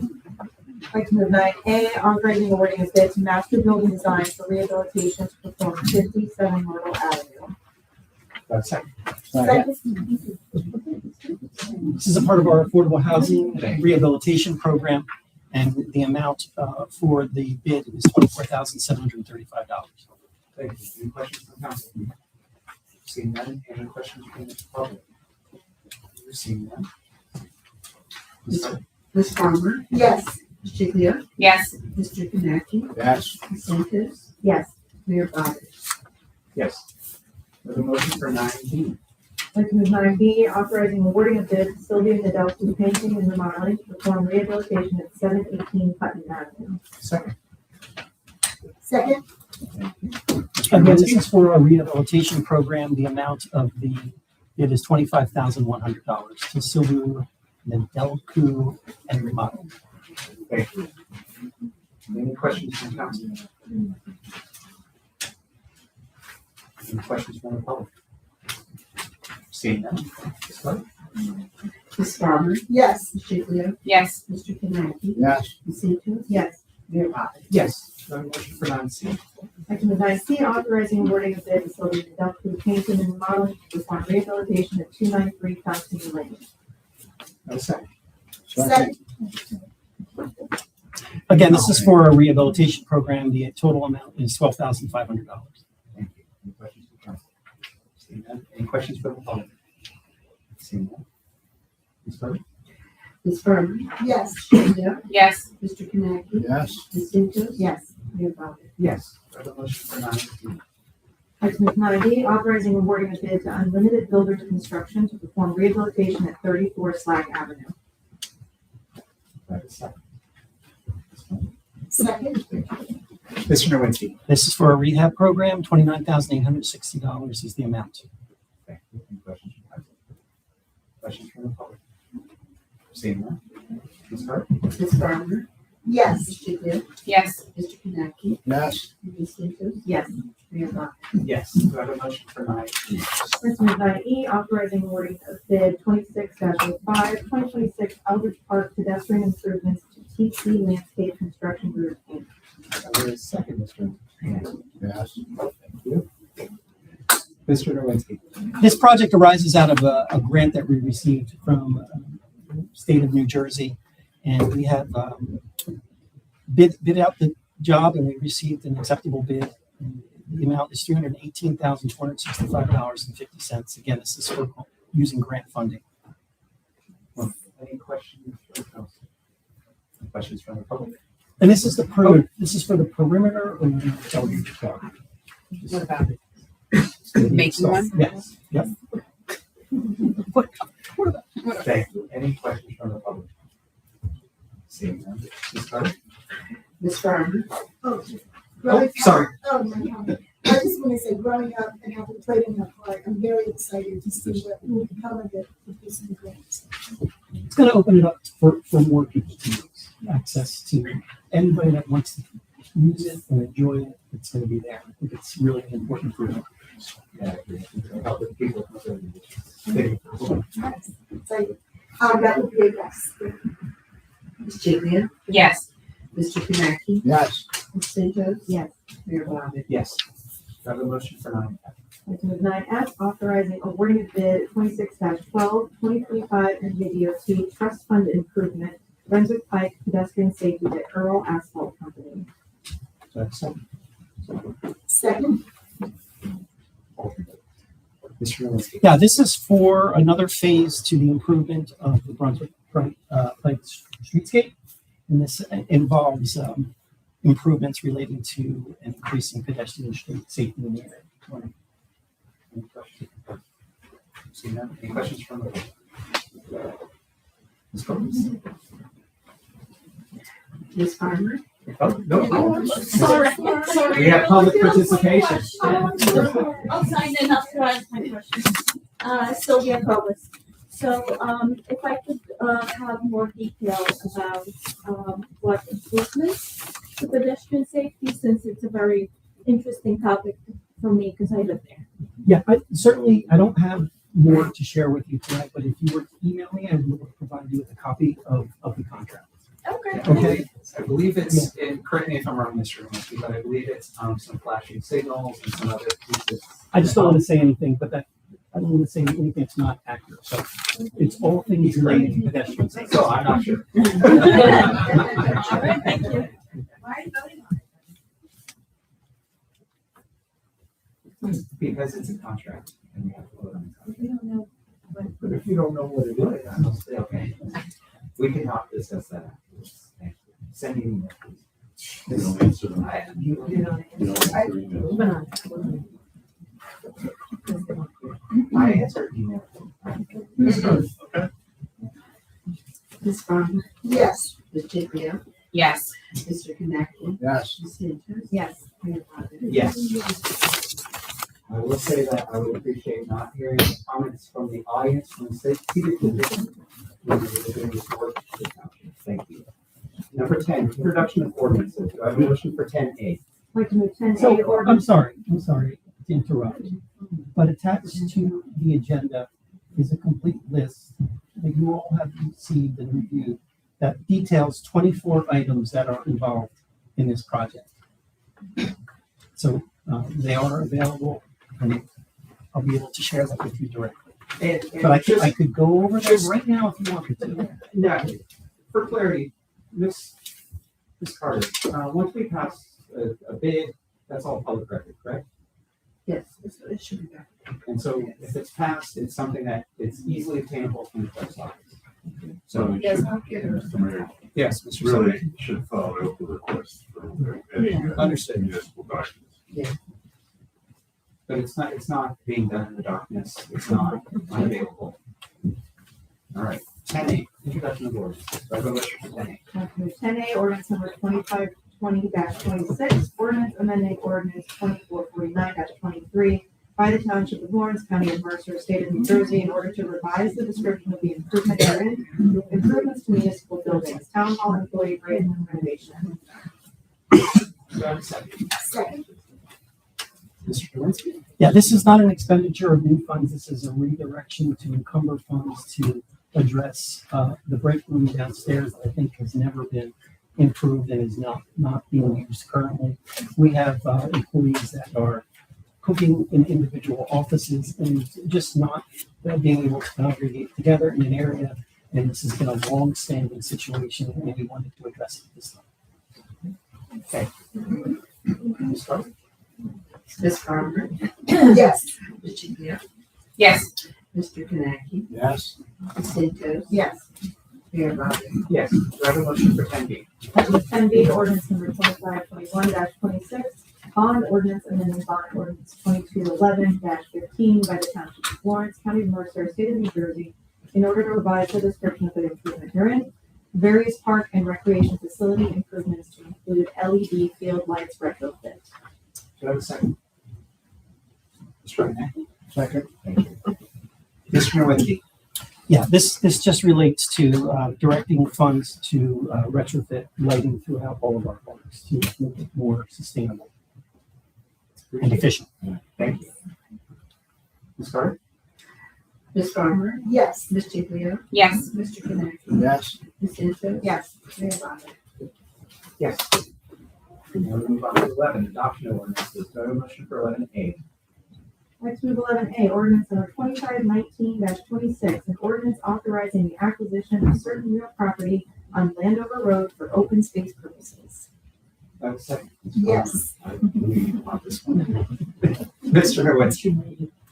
This is for the town to acquire 36 Landover Road. This is the small little white schoolhouse across from the Lawrence Neighborhood Center that we approached the longtime property owner with the vision of creating and preserving its historical value to the neighborhood and making it a museum for everybody to enjoy. Currently, it's not been in use for years and years and years. And this is just 20 days from now, once it's published, we'll be able to start working through the process of investigating it to make sure it's what we think it is, so we can move forward. Any questions or comments from council? It will be a tremendous addition to our community. First of all, to have a museum and also to capture the history of that neighborhood and all that it has done for Lawrence County. Yes. Anything else from council? Yeah. I'm just checking. It's not the first time. Any shots fired? Any comment or questions? Seeing that, you start. Ms. Farmer? Yes. Ms. Giglio? Yes. Mr. Connect? Yes. Ms. Sanchez? Yes. Mayor Roberts? Yes. Manager. I have nothing to report. Attorney's report. We'll have a brief discussion in the closed session. Clerk's report. Just 2 items. The league this year will be November 17th through the 19th. So they just started the early registration process July 1st. Let me know if any of you want to attend. Councilwoman JB already let me know. The rest of you, please, and I will register you. And that's that. And then the second thing is, I put down here, the Board of Election, we have this up on the website. They're recruiting for an election board workers recruitment day celebration on August 20th. It's going to be viewing at 5 p.m. But this is just like a recruitment process for them to get board workers in there before the recruitment. So if you know anyone interested, please, pass this information along. It's always useful and helpful. Also, there's going to be a photo op. I think I sent you all emails on it.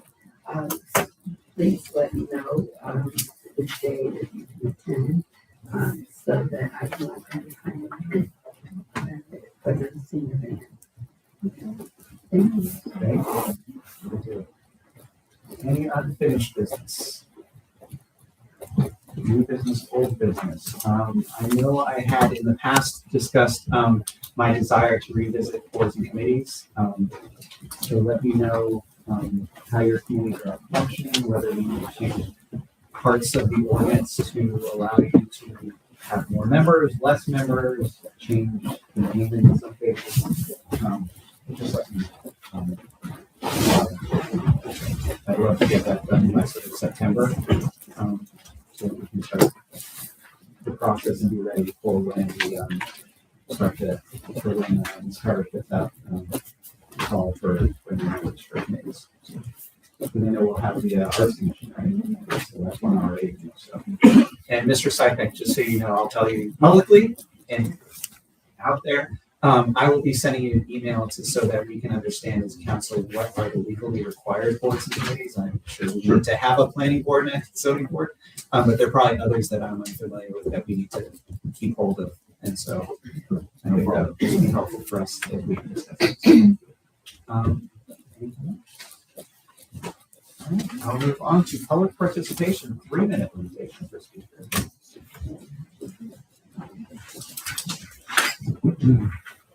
Marianne, 58 Carter Road. I'm gonna ask the question I asked at the beginning of the first public participation. Are there any contracts presently being executed or negotiated with developers for either Gulick or ETS? Mr. Nowinski? I am unclear on the contract. I will find out and bring it up at the next meeting.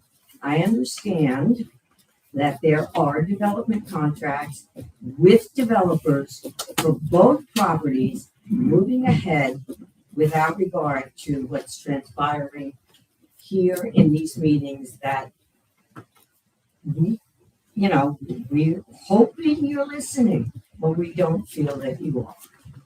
I've heard that 2 contracts have been signed, one for Gulick, one for ATS, and developers are ready to bring in. Well, Ms. Melly, you know the 2 developers. Could you share with us publicly? I'm sorry. Could you share the developers that you know? I don't want to be sued for interference with somebody's business. Okay. But yes, it's not just it's people on Carter Road know this. They know they're waiting with the shovels, that this is a done deal. And since March, you've been telling us it is not. And I feel, many people on Carter Road feel that this is a done deal. You're just giving us lip service. Mr. Mayor, I would say, one moment, Mr. Nowinski. I would say some of the things that I've seen in public and via email and other things have been completely misleading. And so that, I think it's unfortunate that there are people in the community who are saying things that aren't necessarily true, talking about these 2 different properties that are for affordable housing that are in our 4th round agreement, that somehow they're already happening. There's a certain number of units, there's a certain number of parking spaces and things like that, when there's no application before the planning board at this moment. And so to say that there are shovels ready, I don't know what the shovels are going to do if they don't have planning board approval or building. These contractors are under the impression that it's a done deal. Mr. Mayor. And I was just going to let Ms. Mealy finish her time and then you could. Once again, the keynote word for tonight is transparency, and we don't feel like it. Well, I would push back slightly and say I feel that transparency for some in this room and elsewhere is hearing what you want to hear. No, not necessarily listening with open ears and an open mind and understanding what we have said. Because having served on the planning board this year, I feel like many of these conversations we've had consistently Would you talk the entire of 2026. When you talk to the contractor who says he's ready to move in, this is a businessman. He wouldn't be saying it if it weren't true. Mr. Nowinski. So I will say this emphatically. We have a fundamental misunderstanding of land use law and the township's role in land development. And you're showing it right now by what you're saying. The township does not own this property.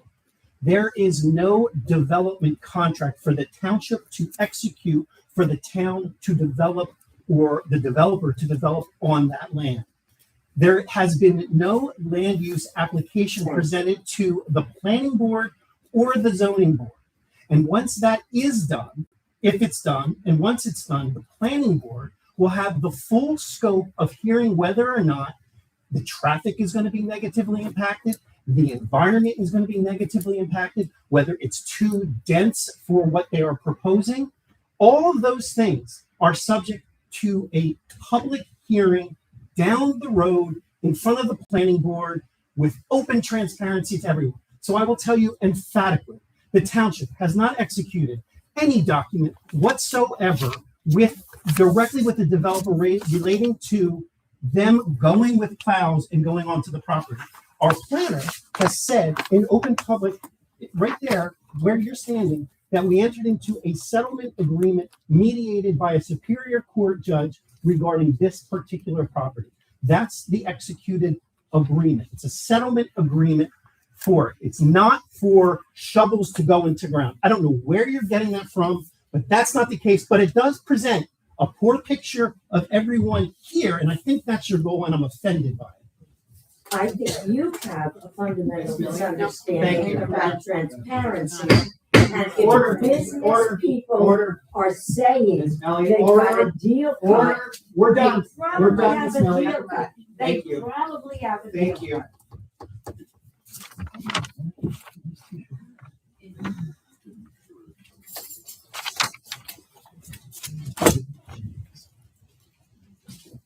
Anyone else for public comment? 3 minutes.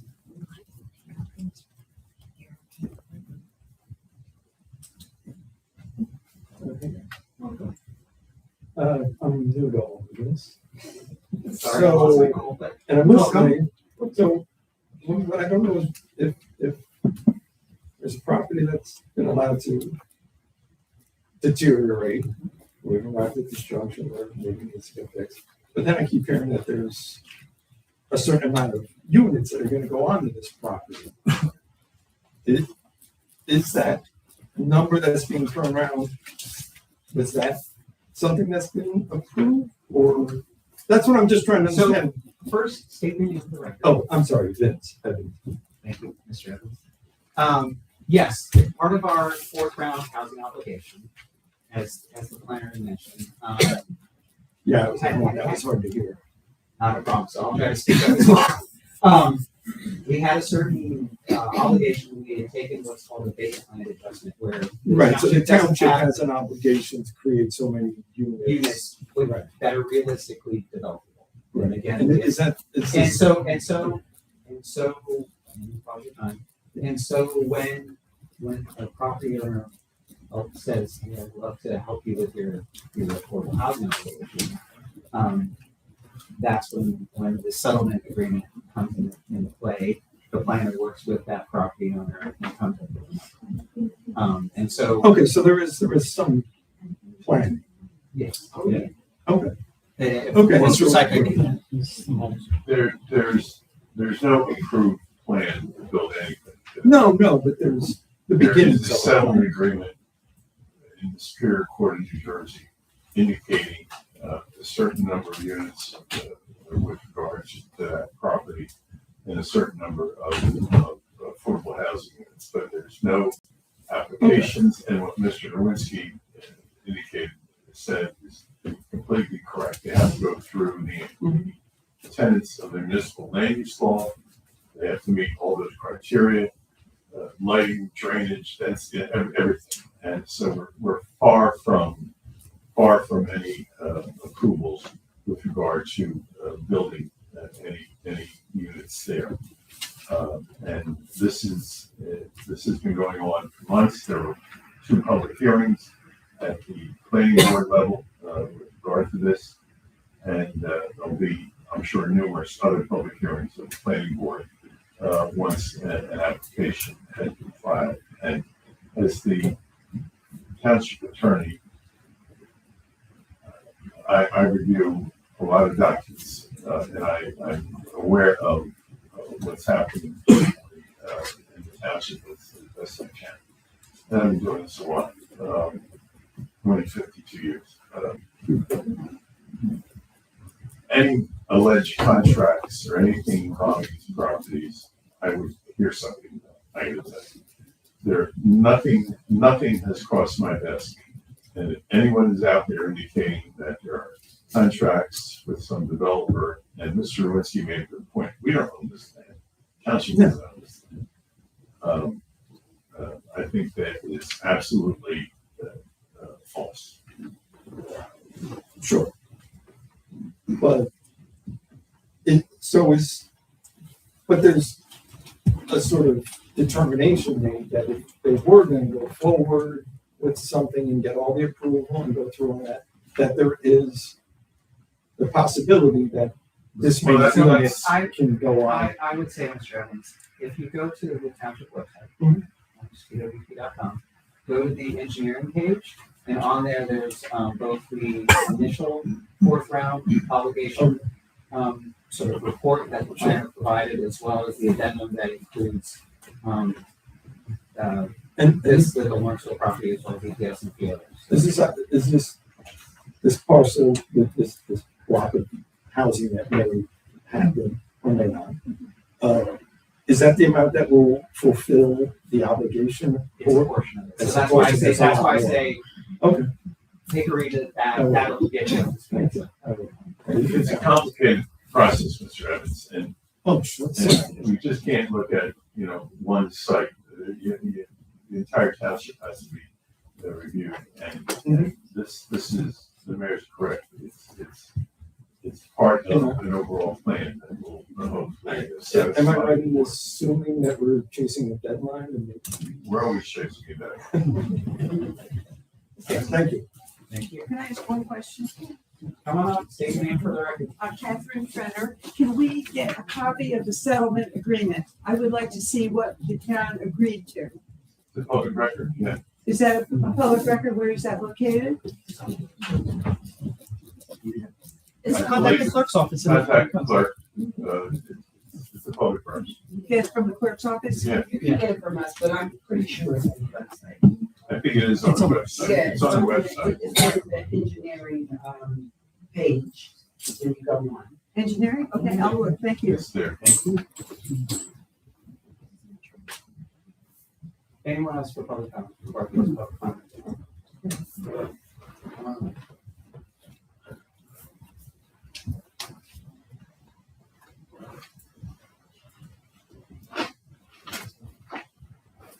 So, State your name for the record. Joyce Allington.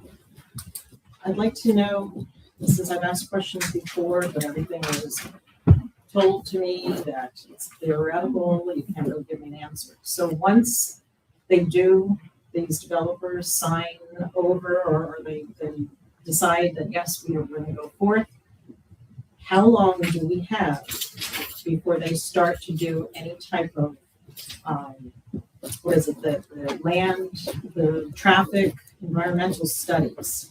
How long do we have before they'll do those studies? Because you told me before that you guys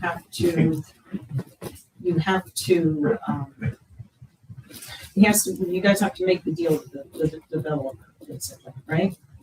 No. And then after that, Let's just go to the planning board application. I don't know about the deal. We don't control when the developer will file an application, will do any environmental study, traffic we do study. that, don't we? I'm sorry? Doesn't the township do those studies? We have professionals Yes. on staff as part of the planning board process, right? And so they will review it and make comments. And the applicant can produce studies or whatever, but we don't control that. Right, It's up to the That's applicant. not what I'm asking. So I can't give you a I'm asking time. Once these things start to, you guys sign a deal with the developers. No, there's no deal signed. So the application, there's an application made by a developer or property owner to the planning board. Once that's done, there's no time limit. Whatever time is required of the planning board members or the professionals to get through all of the scrutiny involved in that application, that's what happens. It could take a while. So there's no time limit. There's no necessity for the township to respond. It's just a matter pending before the Lawrence Township Planning. So I will And add- we'll know about that. Oh, yeah, before. so that's what I want to add was that they'll produce an application of all the documents they think are necessary for whatever they do, right? And so when our municipal engineer deems that plan complete, then it gets placed on whenever one of the regular meetings is of the planning board. That will be duly noticed, that will be up on our website, it will be everywhere. So everyone will know. Everyone will know, everyone's invited. It won't be theoretical when I ask these questions. And that's when you can ask the questions. And I have a sneaking suspicion that it won't be just one meeting. I just have a feeling about that. And this is for both sites. There'll be separate planning board hearings. So For each site. the separate application. So All right. get ready. First and third Mondays, 7 o'clock downstairs. Anyone else for public comment? All right, I'm gonna close public comment.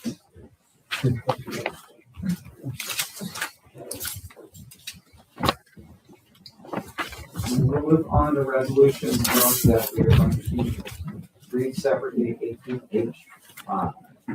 Is there anything else? Everyone support Alex.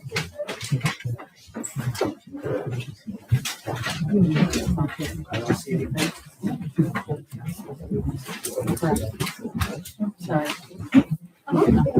All good? All right. Stand up. On that. I'd like to move 18A through 18H4 and 18H6 through 18H8 in a block.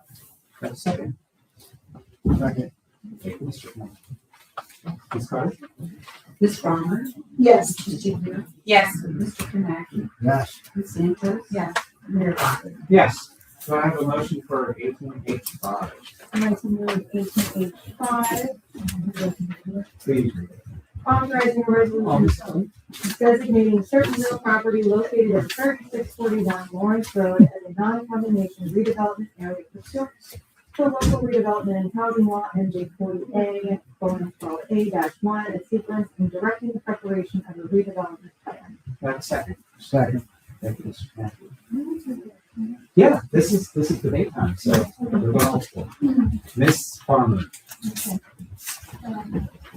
No, right now it's open for debate, so we can discuss, we can, all the things in public. Okay.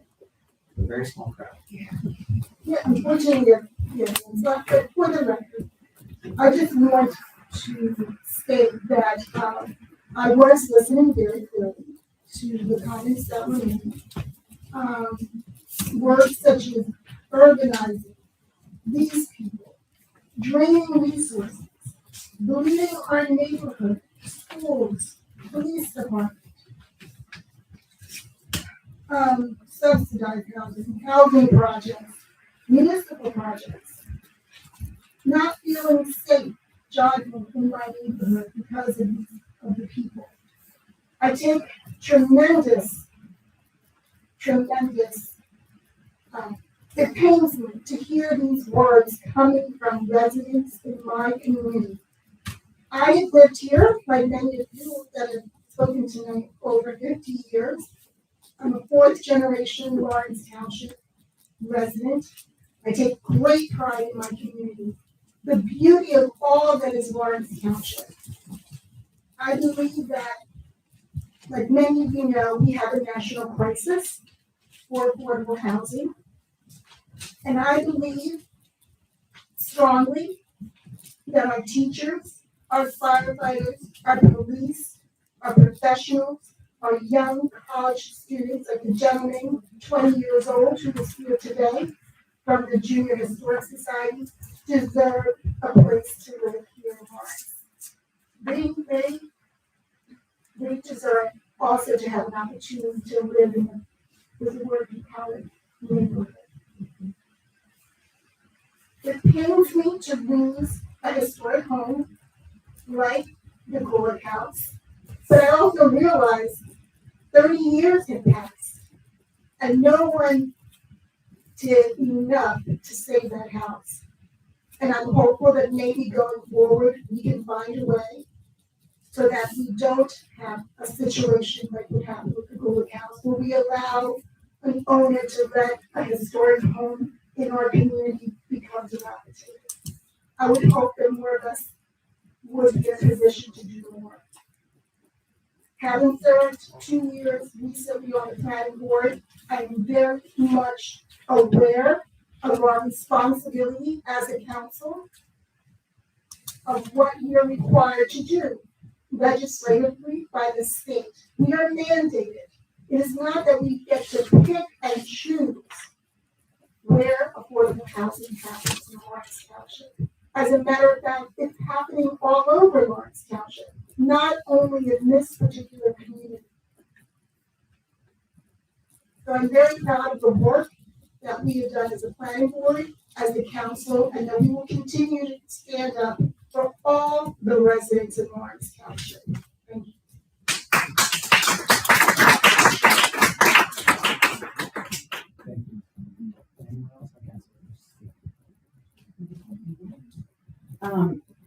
Thank you so much, Ms. Farmer. That was what I think, as the newest council member, it illustrates really well what all five of us are feeling, and we are all listening. We're all hearing what everyone is saying, but I think there's a difference, as Chris has said, with hearing and agreement.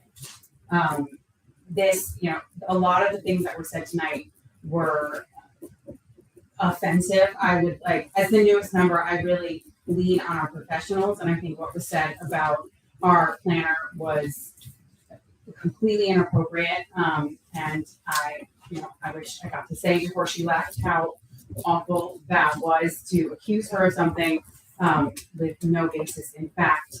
And I appreciate all of yours.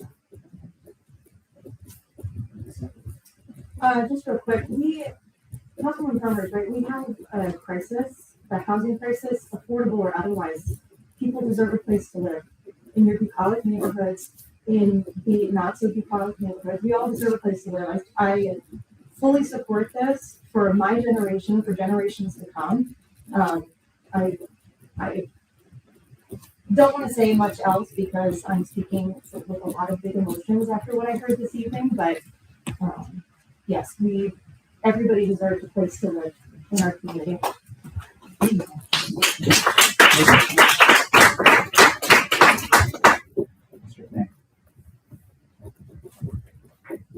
As someone on the planning board, it takes a lot of time, and you gotta have a strong backbone, and you gotta listen. We listen. Sometimes you come downstairs and the room's crowded. Other times you come down, there might be 3 people, and a decision has to be made that night. You aren't there to hear the decision. Tonight is an example of it. This room is loaded with people talking bad about a planner, about transparency. We don't hide nothing. The board downstairs is open to the public. The meetings are advertised, put in on our website. And you don't show up. And when you do show up and the decision has to be made, you decide to leave. And I don't like what was said about doing stuff, say, illegal. We don't. We can't. We have an attorney downstairs and we got to listen to that as our planner. We have an engineer down there, and the board downstairs. You have some members that've been there for years and know what they're doing. And I stand by all of them for what they do. And I'm proud of the decisions that I make for down there. I can't make a decision because one group in this township feels it's wrong. You got to look at the whole township, the 33,000 residents that we have here is who I represent. Whether you voted for me or didn't, I got to represent you. It's my job. And that's what I do up here.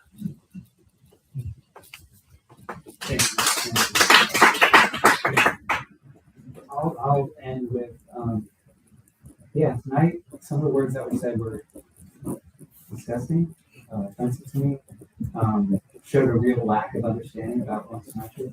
As someone who has friends in sort of all 4 corners of the diamond, I hate Lawrence to the diamond, from North Lawrence to South Lawrence, from Lawrenceburg Village all the way over to Eggers Crossing. I know people, it's because of what I do, it's because of how I campaign, it's also just how I get to know people. And so to hear things that are a mischaracterization of this township shows sort of how small that worldview is of what Lawrence is and how it exists right now, and a fundamental misunderstanding of what we've all gone through various places within this township. When I moved into my home in Colonial Lakelands, I was the third owner of a little Cape Cod that's unfortunately not an acre.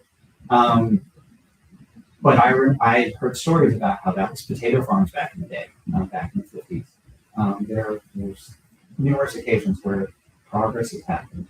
And one of the things that we have been tasked with is to try to how do we manage that change? How do we fulfill our legal obligation for the Mount Laurel Doctrine, which came out of a community zoning out existing residents.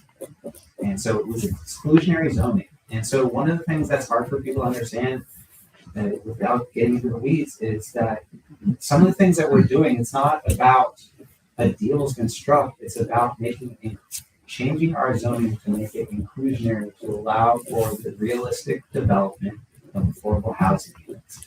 And no, Lawrence Township does not have the funds to build, say, the 10 affordable units. Like most municipalities in the state of New Jersey, we go out to the private sector to do that. The way they make, for the most part, the way they make it pencil out is they make 20% affordable, which, if you actually look at the numbers, can be a 6-figure income for a family of 4 in our neighborhood, in our region. For it to pencil out, they have to build the other 80% at market rate. And so to say that it's I've heard horrible things about people saying, do I need to build a fence next to my house because affordable housing is coming in? Well, quite honestly, if you look at what market rate is up in North Lawrence with a Princeton address, I don't think you're going to have to worry too much about those people, right? I don't think you will, because those are going to be some damn nice houses. And so it's a funny thing to me when I'm sitting up here and I'm thinking about my legal obligations. I have professionals, I have colleagues, we all do the work in understanding this.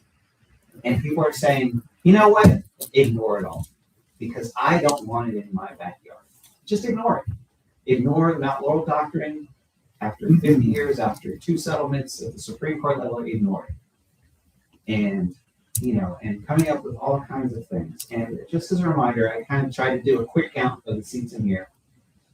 Let's be kind and generous and say it's 100. There's 32,900 other people in this township that I work this as well. And so that's what I'm trying to do tonight. I'm trying to do the best for this township. And so, as you can imagine, I can do this for them. Mayor, I do have a I don't have a vote, but you have a voice. I know the code. I don't like using it, but sometimes I feel like I have to. First, I thought you were going to say something about who's left at this meeting. I want to thank everybody who stayed to the end of this meeting. It says a lot about your character. The people that left, I'll let you decide what that means. And to the 20-year-old who gave a great presentation and who is still here, and you think he probably have other things that he'd rather do. Probably but does. He's here. But I wanted to just very briefly give a 2-minute history of the Bullock House. Over 30 years, there has been many efforts to save this building. The primary reasons for it is we lack the legal mechanism to do it as a governing body. We don't own this property. We don't get to say, as a township, fix that house. They're the property owner.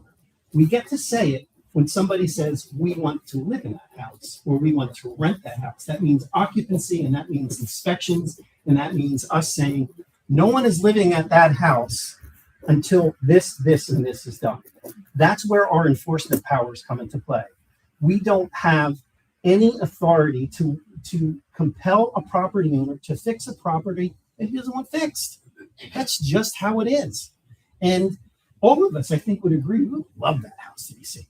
And there has been offers over the 30 years, and the property owner has agreed to do it. If some organization were to step up, we actually had structural engineering study whether that house could be moved to another location from years ago. I think, I don't know, maybe 8 to 10 years ago, maybe I was history. I was married. And it could have been done.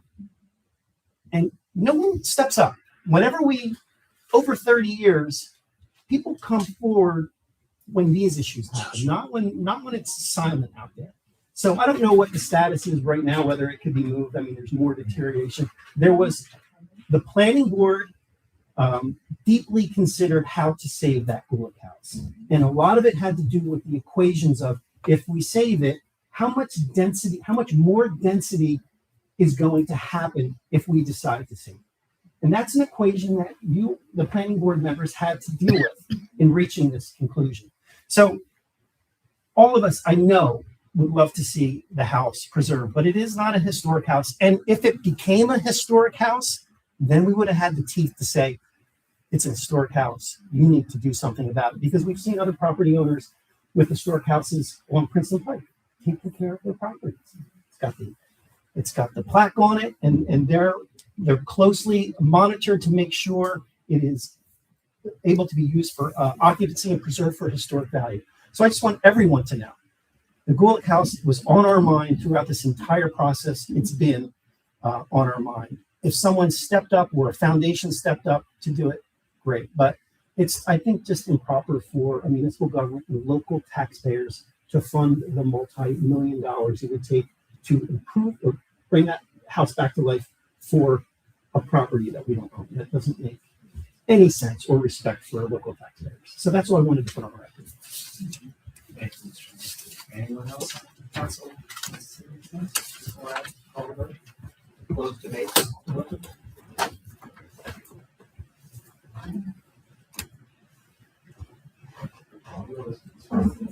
Just one last thing, because again, the transparency, there are opportunities with the master plan for members of the public to engage.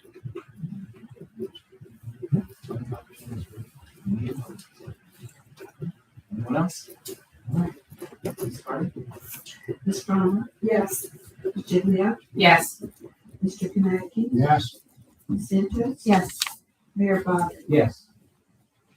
Council initiatives and liaison reports.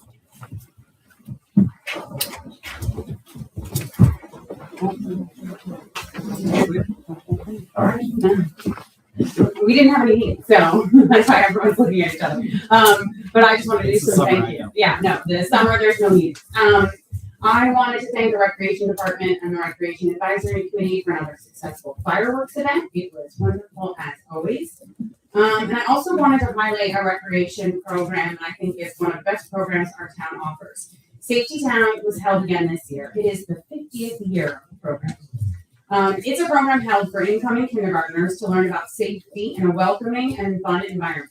Campers learn valuable safety skills, including home and fire safety, and home 911, and many other important lessons to help keep them safe every day. I think that it highlights the amazing work that our first responders, as well as our municipal employees, do, and what can be accomplished when each organization comes together to help educate our children. I want to take the time tonight to thank the Recreation Department, Miss Jen Skarupa, who runs the program, and the Lawrence Township Police Department, the Lawrence Township Fire Department, for giving campers tours of their stations. Thanks also to the Lawrence Township Health Department for their presentation on sun safety, hygiene, and animal safety. One of the best parts of this program is watching former Safety Town kids come back and become volunteer counselors once they get to middle school. It's truly a wonderful example of the village that we're always talking about. And the last thing, National Night Out will be Tuesday, August 4th here at Town Hall from 5 to 8. Come out for the fun night and sign up for the town newsletter if you want to know what's happening. Yeah, I do love the involvement that our police and fire have with the community. It speaks volumes. Yeah, thanks for having me. And come out to National Night Out. It's amazing. Anyone else? We're all on kind of summer hours for our committee, so I just want if you have anything. Yeah, I just want to thank you, Mayor, for recognizing disability and your comments. No problem. It's one of those interesting things to me about how George H.W. Bush was the one who signed it in, and it really changed sort of my practice as an architect about improving the Other comments, yeah. I was able to attend the Business and Economic Growth Committee on behalf of the Councilwoman Sanders. And we were not able to officially meet, but we were able to conduct an interview of the student who was interested in being on the committee. And I have to tell you, we have some really outstanding members in our community community of young people who want to engage and want to contribute to our township. There were several applicants, I believe 6 or more. And I think that just reflects again the education and the community and our young people wanting to engage. So I just wanted to make note of that because I was quite impressed with the candidate and the others who were there. So I may steal a couple of them for another committee. For one of your committee. Wonderful. Anyone else? All right. Mayor, Yes. if I may, I just want to publicly thank the mayor for coming to the Crooked Ridge Mall this Saturday to welcome the Anchor House riders and support staff. 48 years in a row, they have come into Crooked Ridge Mall, and it's quite a sight. They could not ride in on their bicycles because of the huge storm that we had. But everybody thinks it's just a home for abused and runaway children in Trenton. Truth is, and I've been a part of it for almost 50 years, many large township residents and their families have participated in it. So it's a great event, and next year, we want to see 180 bicycles come to the mall. And it is the biggest nonprofit bicycle fundraising event in the United States. And it's right here in Lawrence.